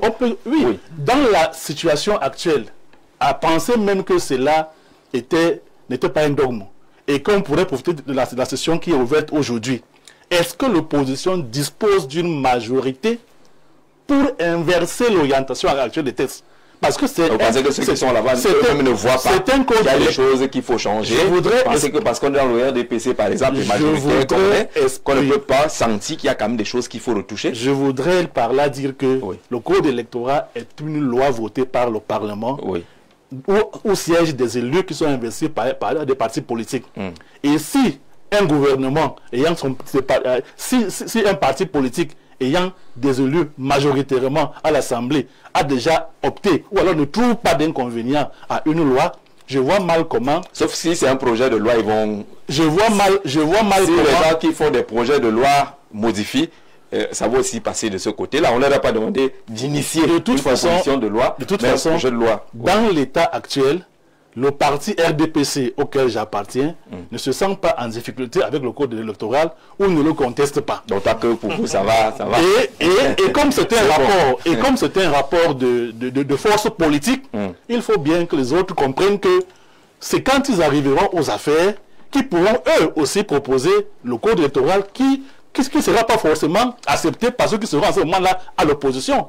C'est la moindre des choses qu'il faut comprendre que c'est un rapport de force politique. Qu'il faut d'abord arriver à gagner l'élection législative pour pouvoir influencer le jeu, le vote des lois au Parlement. Oui, en disant que le rapport de force politique que vous évoquez est totalement démocratique. Tout à fait. Il est démocratique. Voilà, et justement, donc, une des conditions donc, pour garantir l'élection, c'est effectivement d'avoir un environnement démocratique.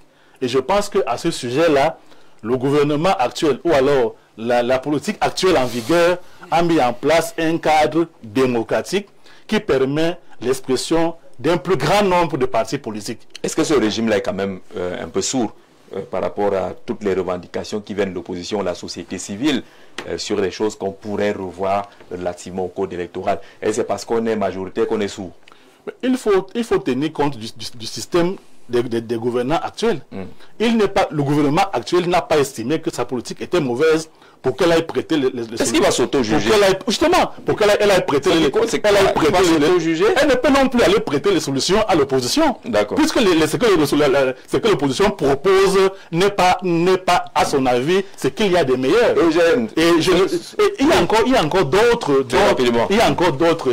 Parce qu'il faut aussi pourquoi on a des étudiants apaisés, il faut que les acteurs acceptent le processus. Parce que pour le moment, tel que vous l'avez dit, le contexte qu'on vit est tel que certains acteurs ont déjà commencé la contestation.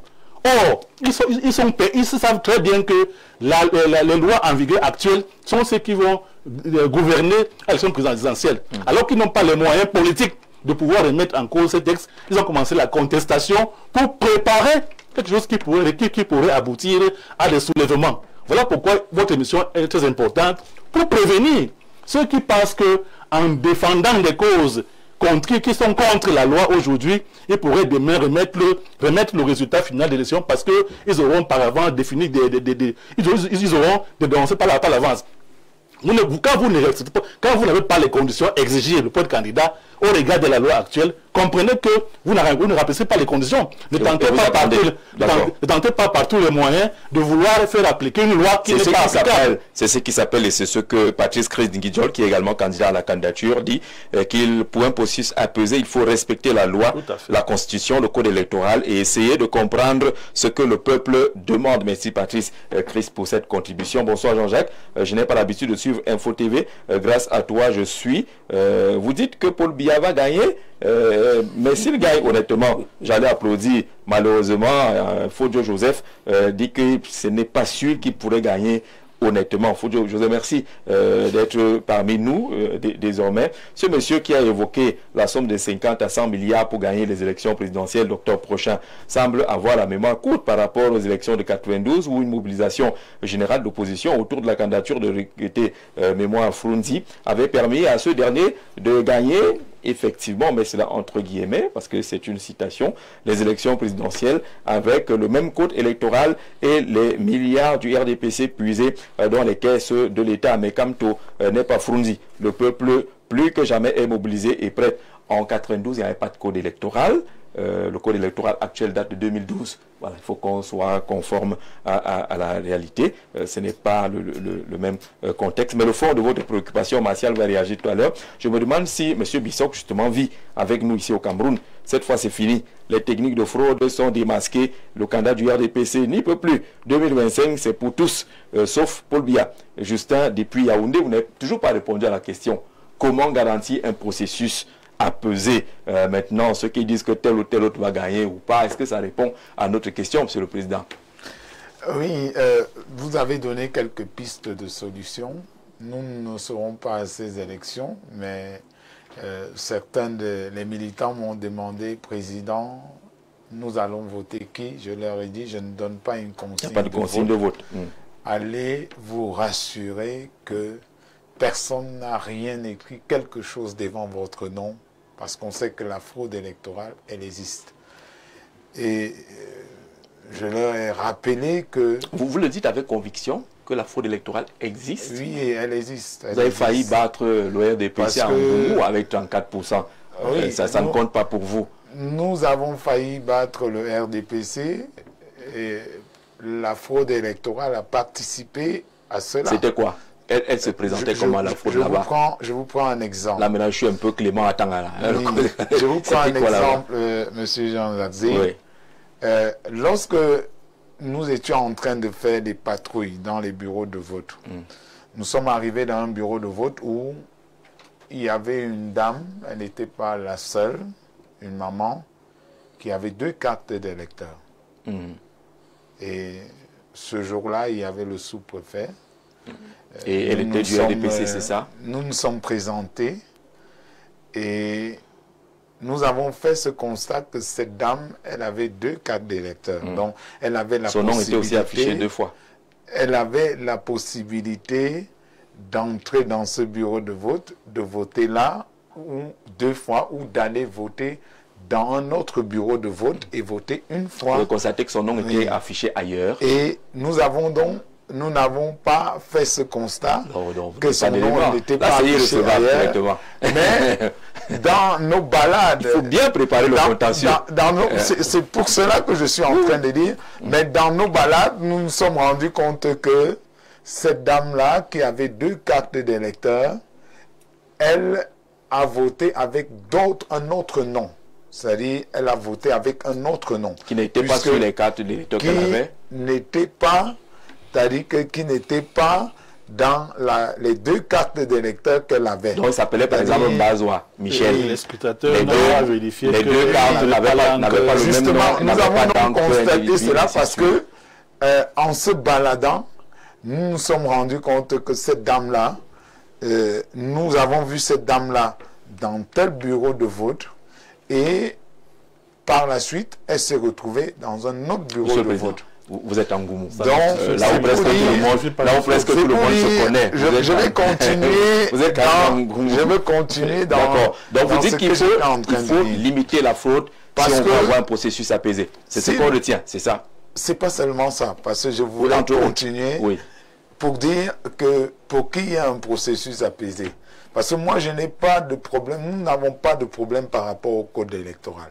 Ce sont les pratiques qui sont faites à l'intérieur. C'est pour cela qu'il y a certains gens qui oublient que lorsqu'ils ne partent pas voter et que le remplissage se fait maintenant, pour essayer un peu d'essayer de remplacer, de bourrer, on utilise ces vides-là. On utilise ces vides. C'est-à-dire, pour ceux qui... Alors, si vous êtes inscrit, il faut effectivement aller voter. Si vous êtes inscrit, il faudrait effectivement aller voter.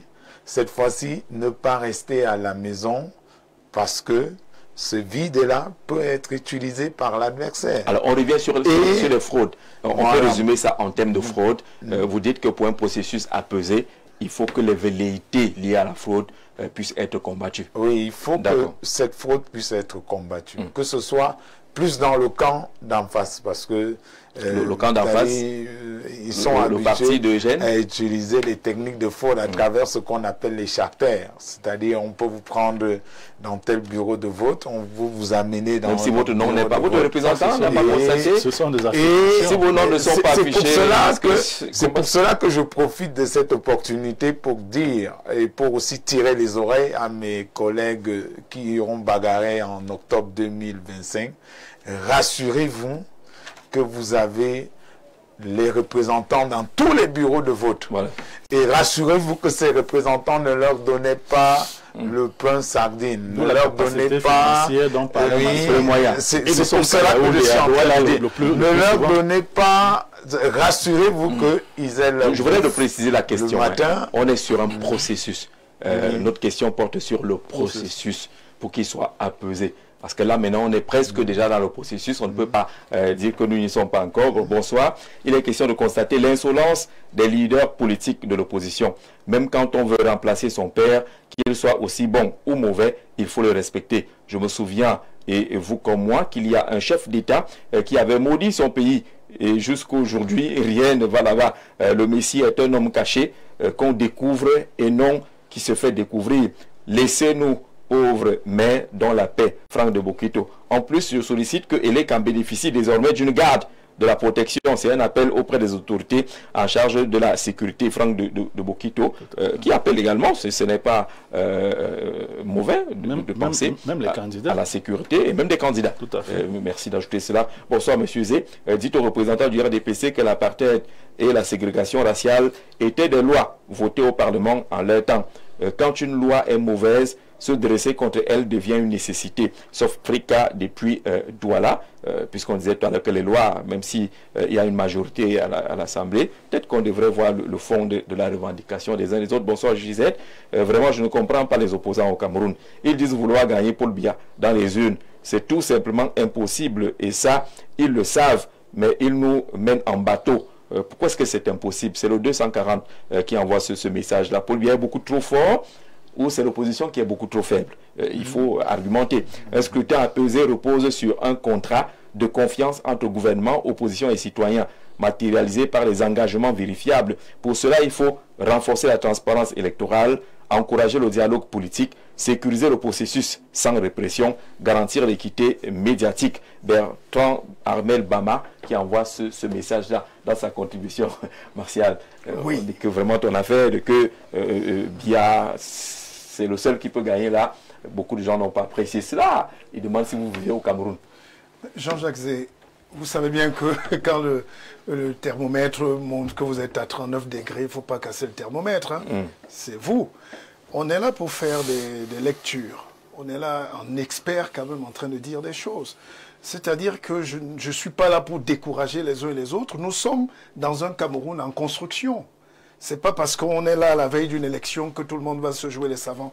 Il faudrait d'ailleurs préciser que, parlant d'apaisement, il faudrait peut-être qu'à l'avenir, par exemple, la Constitution soit bébéique, c'est-à-dire soit rédigée en termes de bébé. Que tout le monde puisse la lire, même au fin fond des Logbatindi, ou des DEA. Parce qu'on a un seul article qui divise le 30 millions de Cameroun. Parce que le droit, il y a un droit fondamental qui sert à harmoniser la vie et les rapports entre les humains. Et il y a un droit qui est technicité. Et là, c'est la rhétorique. Personne ne peut avoir raison. Mettez 1000 professeurs d'un côté et d'un autre. Chacun va vous démontrer par A plus B qu'il n'a pas tort et que c'est l'autre qui n'a pas raison. Et finalement, on n'avance pas. Et l'Afrique n'a pas besoin de ça. C'est pour ça que quand vous prenez la Constitution des États-Unis, vous ne pouvez pas l'expliquer à un autre citoyen américain. Puisque tout le monde voit que 4 ans fois 2, stop. On met full stop. Donc il n'y a même pas de virgule là-dedans. Or, chez nous, on a bénéficié de cette culture française, de l'art de savoir parler. C'est ça qu'on appelle la rhétorique. Et les experts ne peuvent pas s'entendre. Mais ce que moi je voulais dire tout à l'heure, il ne faut pas que je sois mal compris. Oui. Il y a un moment où, le moment viendra, où on sentira le génie dans l'élection présidentielle camerounaise. C'est-à-dire qu'il y aura de l'aura, il y aura de la vivacité, il y aura de la vista intellectuelle, mais il y aura aussi les moyens. Je ne sais pas pourquoi c'est tabou. Vous voyez que même aux États-Unis, Elon Musk, qui vient d'avoir des problèmes avec Trump, a quand même donné plus de 260 milliards de dollars. Oui. C'est-à-dire, même le plus riche des États-Unis va à l'élection présidentielle pour avoir encore plus de donateurs. Mais chez nous, on veut faire croire que c'est une élection du tout venant, où le petit frustré du coin peut acheter une veste à Mokolo et dire qu'il est candidat, et dès qu'on lui dit que c'est pas possible, non, mais il faut être sérieux. C'est une injustice peut-être pour nous, pour certains qui regardent, mais on va de plus en plus vers la sophistication des élections présidentielles. Si vous n'êtes pas milliardaire aujourd'hui, ou si vous n'êtes pas accompagné par une troupe de milliardaires, vous ne pouvez même pas rêver. C'est pour ça que le génie politique aussi, c'est d'amener les gens, peut-être à vous donner ce shit-là, les gens à se lever. Je n'ai pas dit que c'est impossible. Peut-être dire la vérité au Cameroun, c'est un crime. Mais je dis, le génie politique, donc, c'est d'amener les gens, pas seulement les grands donateurs, encore qu'ici, tous les grands donateurs officiels donnent pour... donnent pour nous, pour Paul Biya. Et ceux qui donnent en cachette sont peut-être dans la diaspora où c'est des petites mains cachées. Or, ça doit être normal de dire, moi, on doit identifier chaque donateur à chaque visage politique. Pour chuter, j'allais dire que de son vivant, le père Kadi, lui, il était plus technique, par exemple. Dans son salon, j'ai eu la grâce de côtoyer, il avait divisé en 2 partis, et d'un côté, il recevait les membres du parti au pouvoir, et il faisait comme s'il allait aux toilettes, et il sortait, il allait recevoir les Frundi derrière. Oui, et puis ça lui a valu ce que ça lui a valu. Donc, au Cameroun, il faudrait qu'on aille vers cette maturité politique, et ce peuple aussi qui est souvent plus spectateur. C'est bien beau de brailler sur les réseaux sociaux, mais quand on vous dit d'être un élément critique de votre élection, il n'y a plus personne. Je pense que quelqu'un a souligné un fait important. Nous avons des dizaines de milliers de bureaux de vote et parfois même 1 millième n'est même pas couvert. Vous arrivez dans une localité, le sous-préfet et le maire sont assis et ils portent les bureaux de vote. Et l'appareil, c'est pas pour dire que ça ne vaut pas la peine, mais c'est un constat clair aujourd'hui que c'est celui qui a l'appareil outillé qui gagne l'élection. Et au Cameroun, nous sommes à 2-3 mois d'élection. Qui peut mobiliser? Qui a la force? Est-ce que tout cela, ces arguments qui pèsent, est-ce que tout cela renvoie ou rejette des arguments liés au code électoral, à l'égalité de chances par la loi, par le respect de ces lois-là. Ce que vous dites est pratique, mais il y a quand même un encadrement de la loi qui semble, de l'élection qui semble faire problème, le code électoral et autres. Ça, c'est déjà autre chose. Oui. Là, nous sommes déjà dans l'élection présidentielle. On va convoquer le corps électoral dans quelques semaines, là, dans 3 ou 4 semaines. Nous ne sommes plus dans les débats techniques de savoir s'il y aura un deuxième tour ou pas. Moi-même, je l'aurais souhaité. On n'est plus là à savoir si... Il y a quand même une session parlementaire. C'est encore possible. Il y a une session parlementaire. La session parlementaire est dominée par qui? Non, c'est ce que je disais tout à l'heure. Non, Jean-Jacques, mais s'il te plaît. Non, le révérend sur le plan pratique, c'est possible. S'il te plaît. Oui, allez-y. Je voulais bien lui laisser la parole, mais qu'il me laisse quand même chuter. À moins que... je voulais dire que nous ne sommes pas dans un débat d'amphithéâtre. L'élection est là, elle s'offre à nous. Voilà la donne politique, voilà le cadre juridique. Est-ce qu'on y va ou pas? Et si ceux qui savent, qui veulent y aller, doivent s'attendre à ce que c'est une élection à un tour. D'accord. Par exemple. Il faut c'est déjà ça. Voilà. Sauf si le révérend réussit à convaincre. À l'avenir, peut-être, parce qu'on est dans ce pays en construction. Je vous rappelle quand même, pour que personne ne l'oublie, moi je considère que le Cameroun est entré dans une grande phase de transition politique. Quel que soit le vainqueur à l'issue des élections d'octobre, c'est déjà une transition politique. Si le patriarche Paul Biya gagne, nous entrerons surtout dans une nouvelle transition politique. Donc c'est là qu'il faut commencer peut-être à réfléchir. Et c'est à nous, cette génération, de dire voilà l'orientation qu'on veut donner au pays. Pas de dire là que tout est possible à la veille alors qu'on vous attend déjà sur le terrain. Sinon, je serai le premier à être chaussé, comme je l'ai fait en 2018. D'accord, Martial. Les règles de jeu doivent déjà être consensuelles. La société civile, les organisations internationales, l'Église demandent tous la révision de ces règles de jeu, ces règles viciées à l'heure actuelle et qui exposent le Cameroun à tous les dangers pré- et post-électoraux. Le Cameroun est l'un des rares pays africains où l'on discute encore du code électoral au lieu de discuter sur les programmes et les offres politiques 30 ans après la démocratisation. C'est dommage que certains, par boulimie de pouvoir, continuent de jouer avec notre pays. On semble dire qu'on convoque le code électoral dans quelques jours. Cette affaire d'espérer voir le code électoral arriver sur la table des députés, ça commence à être très limite quand même, Jean-Jacques, je voudrais, si tu permets, déjà faire l'observation que pendant que Martial Bissok parlait, je suis allé regarder un peu l'affiche que tu as publiée pour cette table. Et je voulais voir à quel titre il est sur cette table aujourd'hui. Parce que j'ai entendu tout à l'heure dire pour nous. Et le pour nous qui disait c'était pour nous le RDPC. Ce qui m'amènerait à dire que sur cette table, si nous avons déjà 2 personnes qui parlent au nom du RDPC, ils ont beaucoup trop de temps de parole. Et ça fait partie également de l'équité qu'il faut avoir dans la transparence pour l'organisation de cette élection. Vous voulez griller 2 minutes de parole. Quelqu'un a dit tout à l'heure qu'il faudrait pouvoir répartir cela également équitablement. J'embraye rapidement pour dire que le RDPC dont il est question justement qui est au pouvoir n'a cessé de rengainer dans ce débat du mandat impératif que nous avons tous suivi et qu'on continue à suivre, de dire que le député, une fois qu'il a obtenu le mandat à l'élection, au vote, il devient le représentant de la nation. Il n'est pas le député du RDPC, même si c'est le RDPC qui l'a... Ça disait qu'éviter le débat des amphis. Permettez-moi. C'est un débat totalement des amphis. C'est pour dire ceci. Oui. Je maintiens les paroles que j'ai prononcées tout à l'heure. Pour dire que si nous tenons tous à cette république pacifique, à cette élection pacifique, si nous tenons tous à cette nation que nous voulons construire et maintenir dans la paix, il faudrait que ceux qui nous représentent se souviennent qu'ils représentent la nation et non le parti. Il faudrait quand même qu'ils s'en souviennent. La nation, c'est pas vous. Parce qu'il y a une autre opinion également de cette même nation qui pense qu'on ne doit toucher à rien. Tout à l'heure, tu as réagi. Tout à l'heure, tu as réagi toi-même en demandant est-ce que la réclamation qui monte de plus en plus et qui semble être massive aux oreilles de ceux qui... pas dit massive. Aux oreilles de ceux qui nous gouvernent. Ils doivent rester sourds.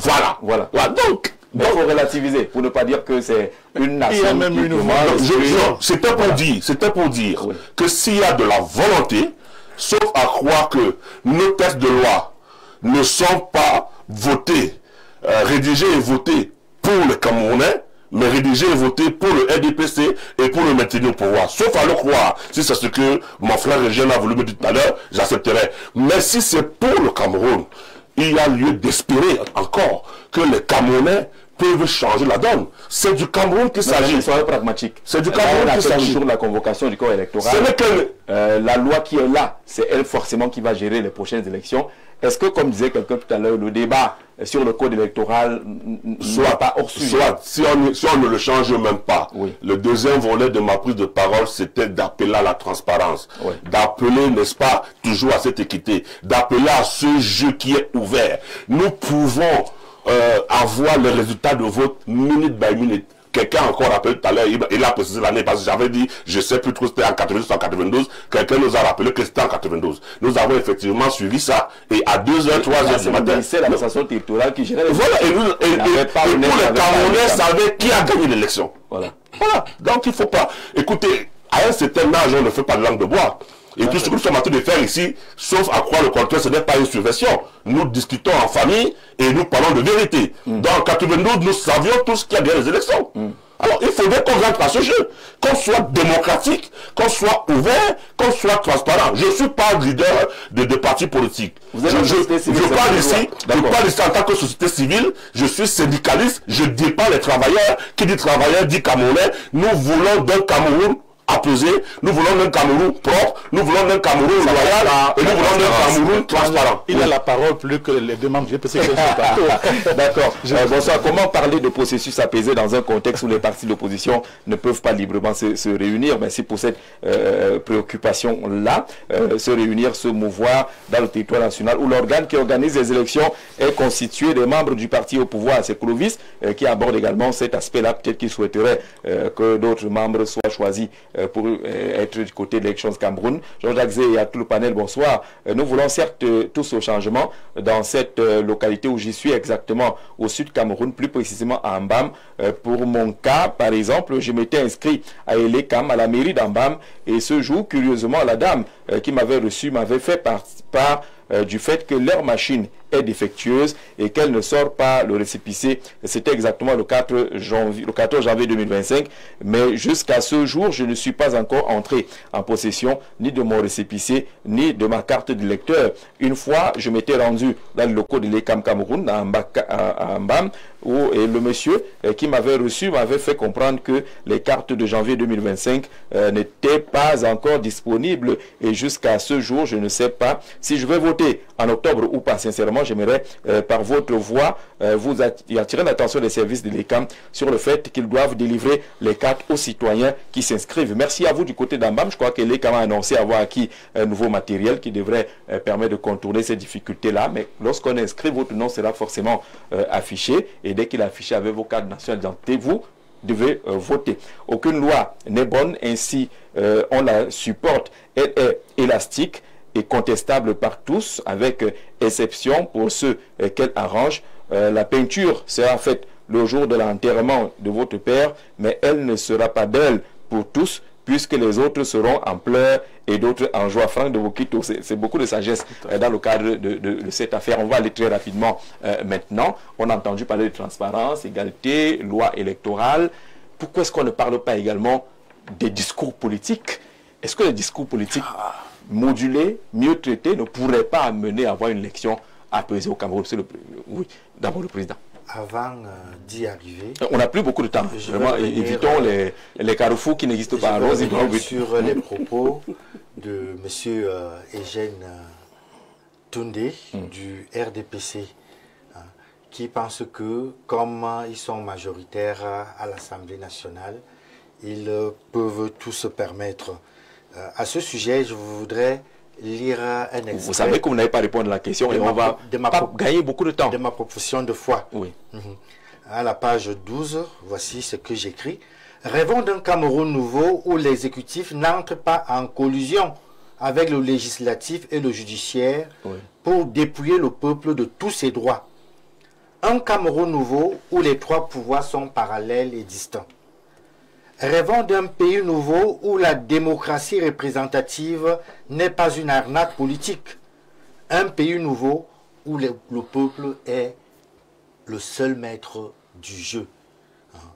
Et dans le peuple, vous excluez les représentants du peuple. Alors que le peuple ici s'exprime à travers les représentants. Ce que je suis en train de vouloir dire, c'est que quand on est à l'Assemblée nationale, on n'est pas là pour un parti politique. On est là avant tout pour le peuple.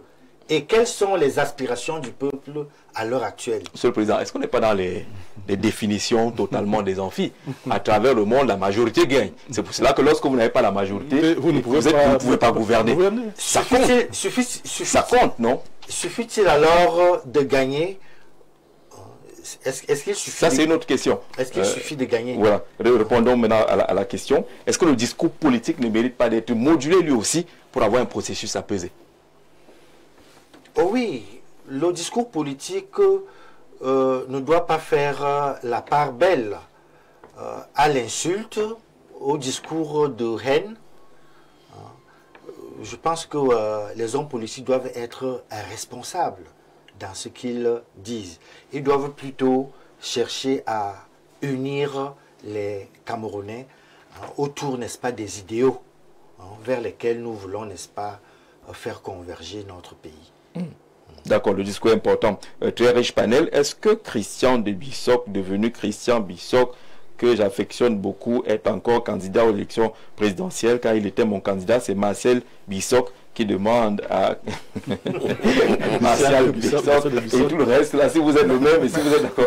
Jean-Jacques Zé, je suis parti de Dehan et mon village ce matin pour être là. C'est pour dire que à l'avenir, trouvez-nous de l'espace pour qu'on s'exprime justement sur ces questions. Les Camerounais veulent m'entendre en profondeur, veulent savoir ce qu'on pense et comment on compte aborder cette élection présidentielle. Pour vous donner l'information, tous les vendredis, nous avons un espace dédié à la prise de parole.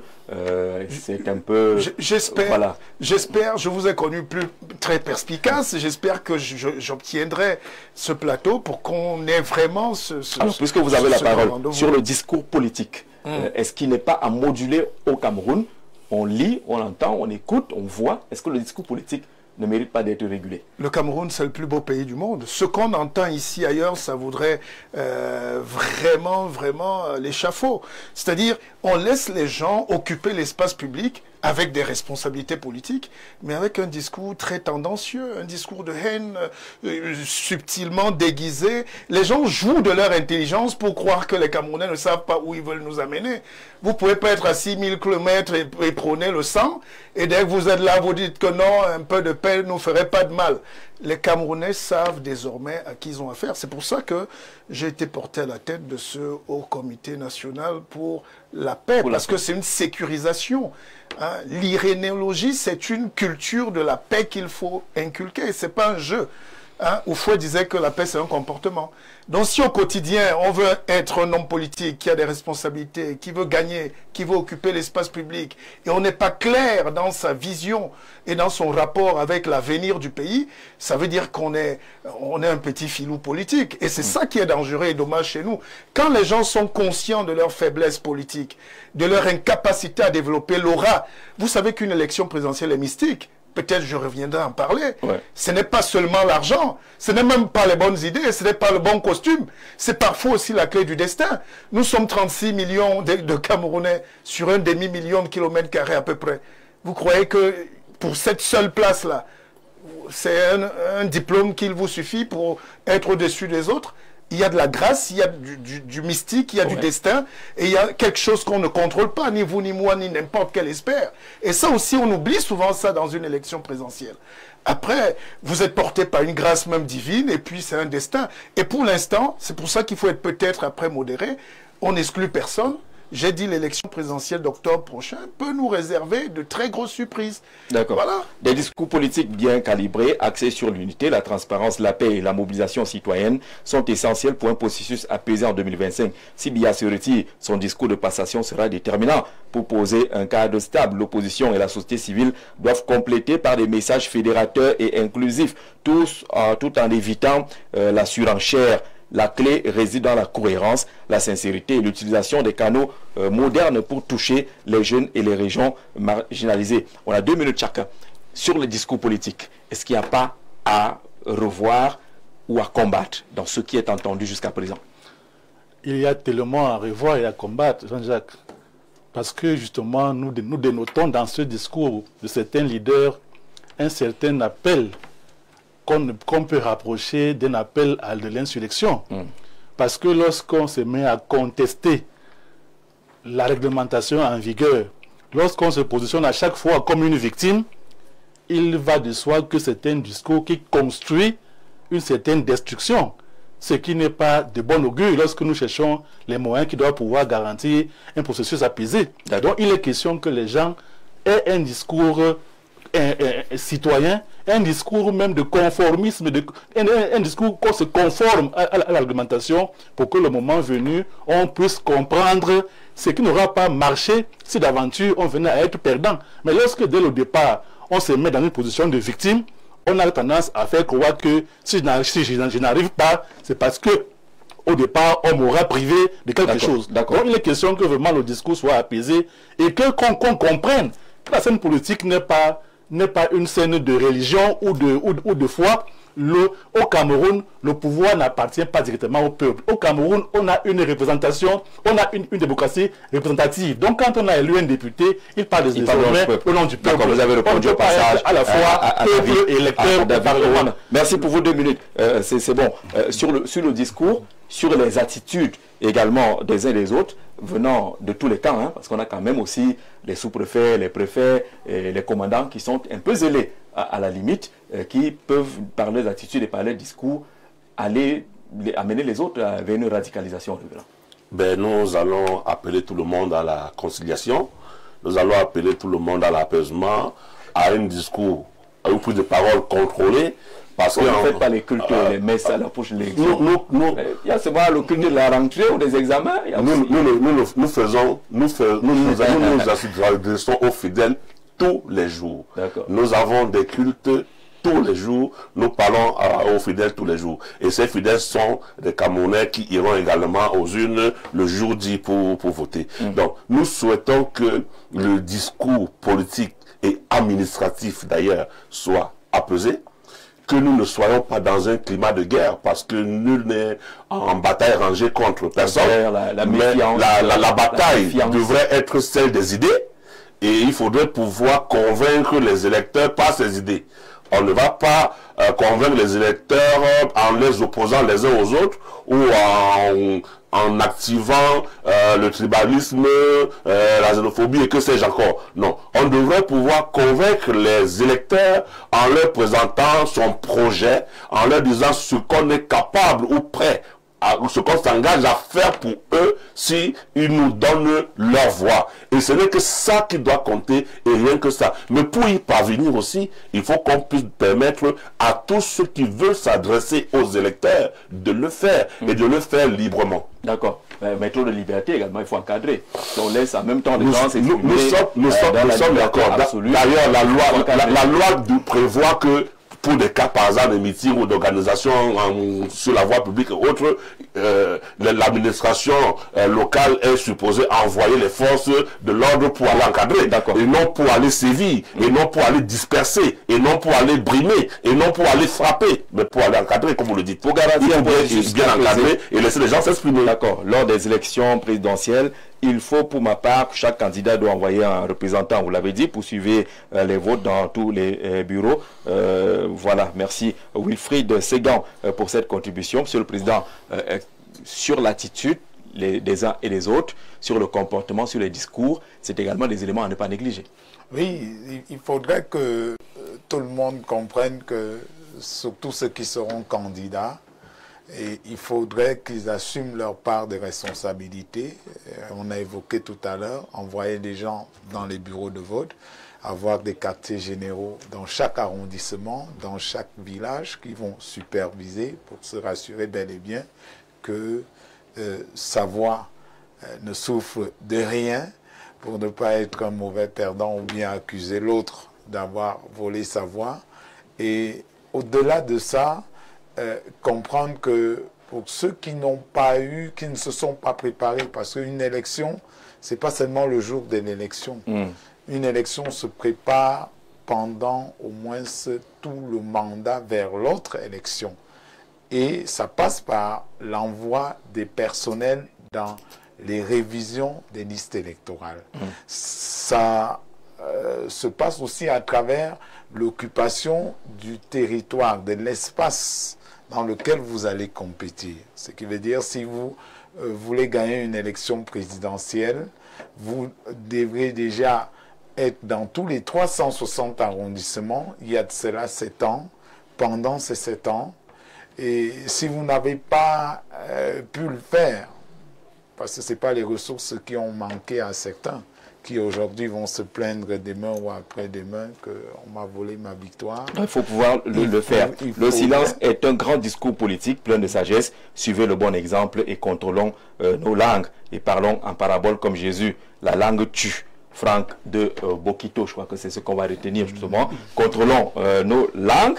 C'est pas parce qu'on est en élection présidentielle que ça doit sortir comme ça sort pour parler comme au Cameroun. Monsieur le Président, on espère vous recevoir très bientôt sur les plateaux qui conviennent aux candidats à la candidature. Martial Bissot, on va vous exploiter au maximum pendant votre séjour. Vous avez un ami ici qui m'a posé des questions, même sur les relations que vous avez, et ainsi de suite, mais qui dit quand même qu'il est fier de vous écouter ce soir sur Info TV. C'est la fin de ce programme. Rendez-vous demain. On aura forcément un plateau spécial avec comme invité le ministre de la Santé publique, Dr Manaouda Malachi, qui revient de Genève. On fera le point avec lui. Très bonne soirée.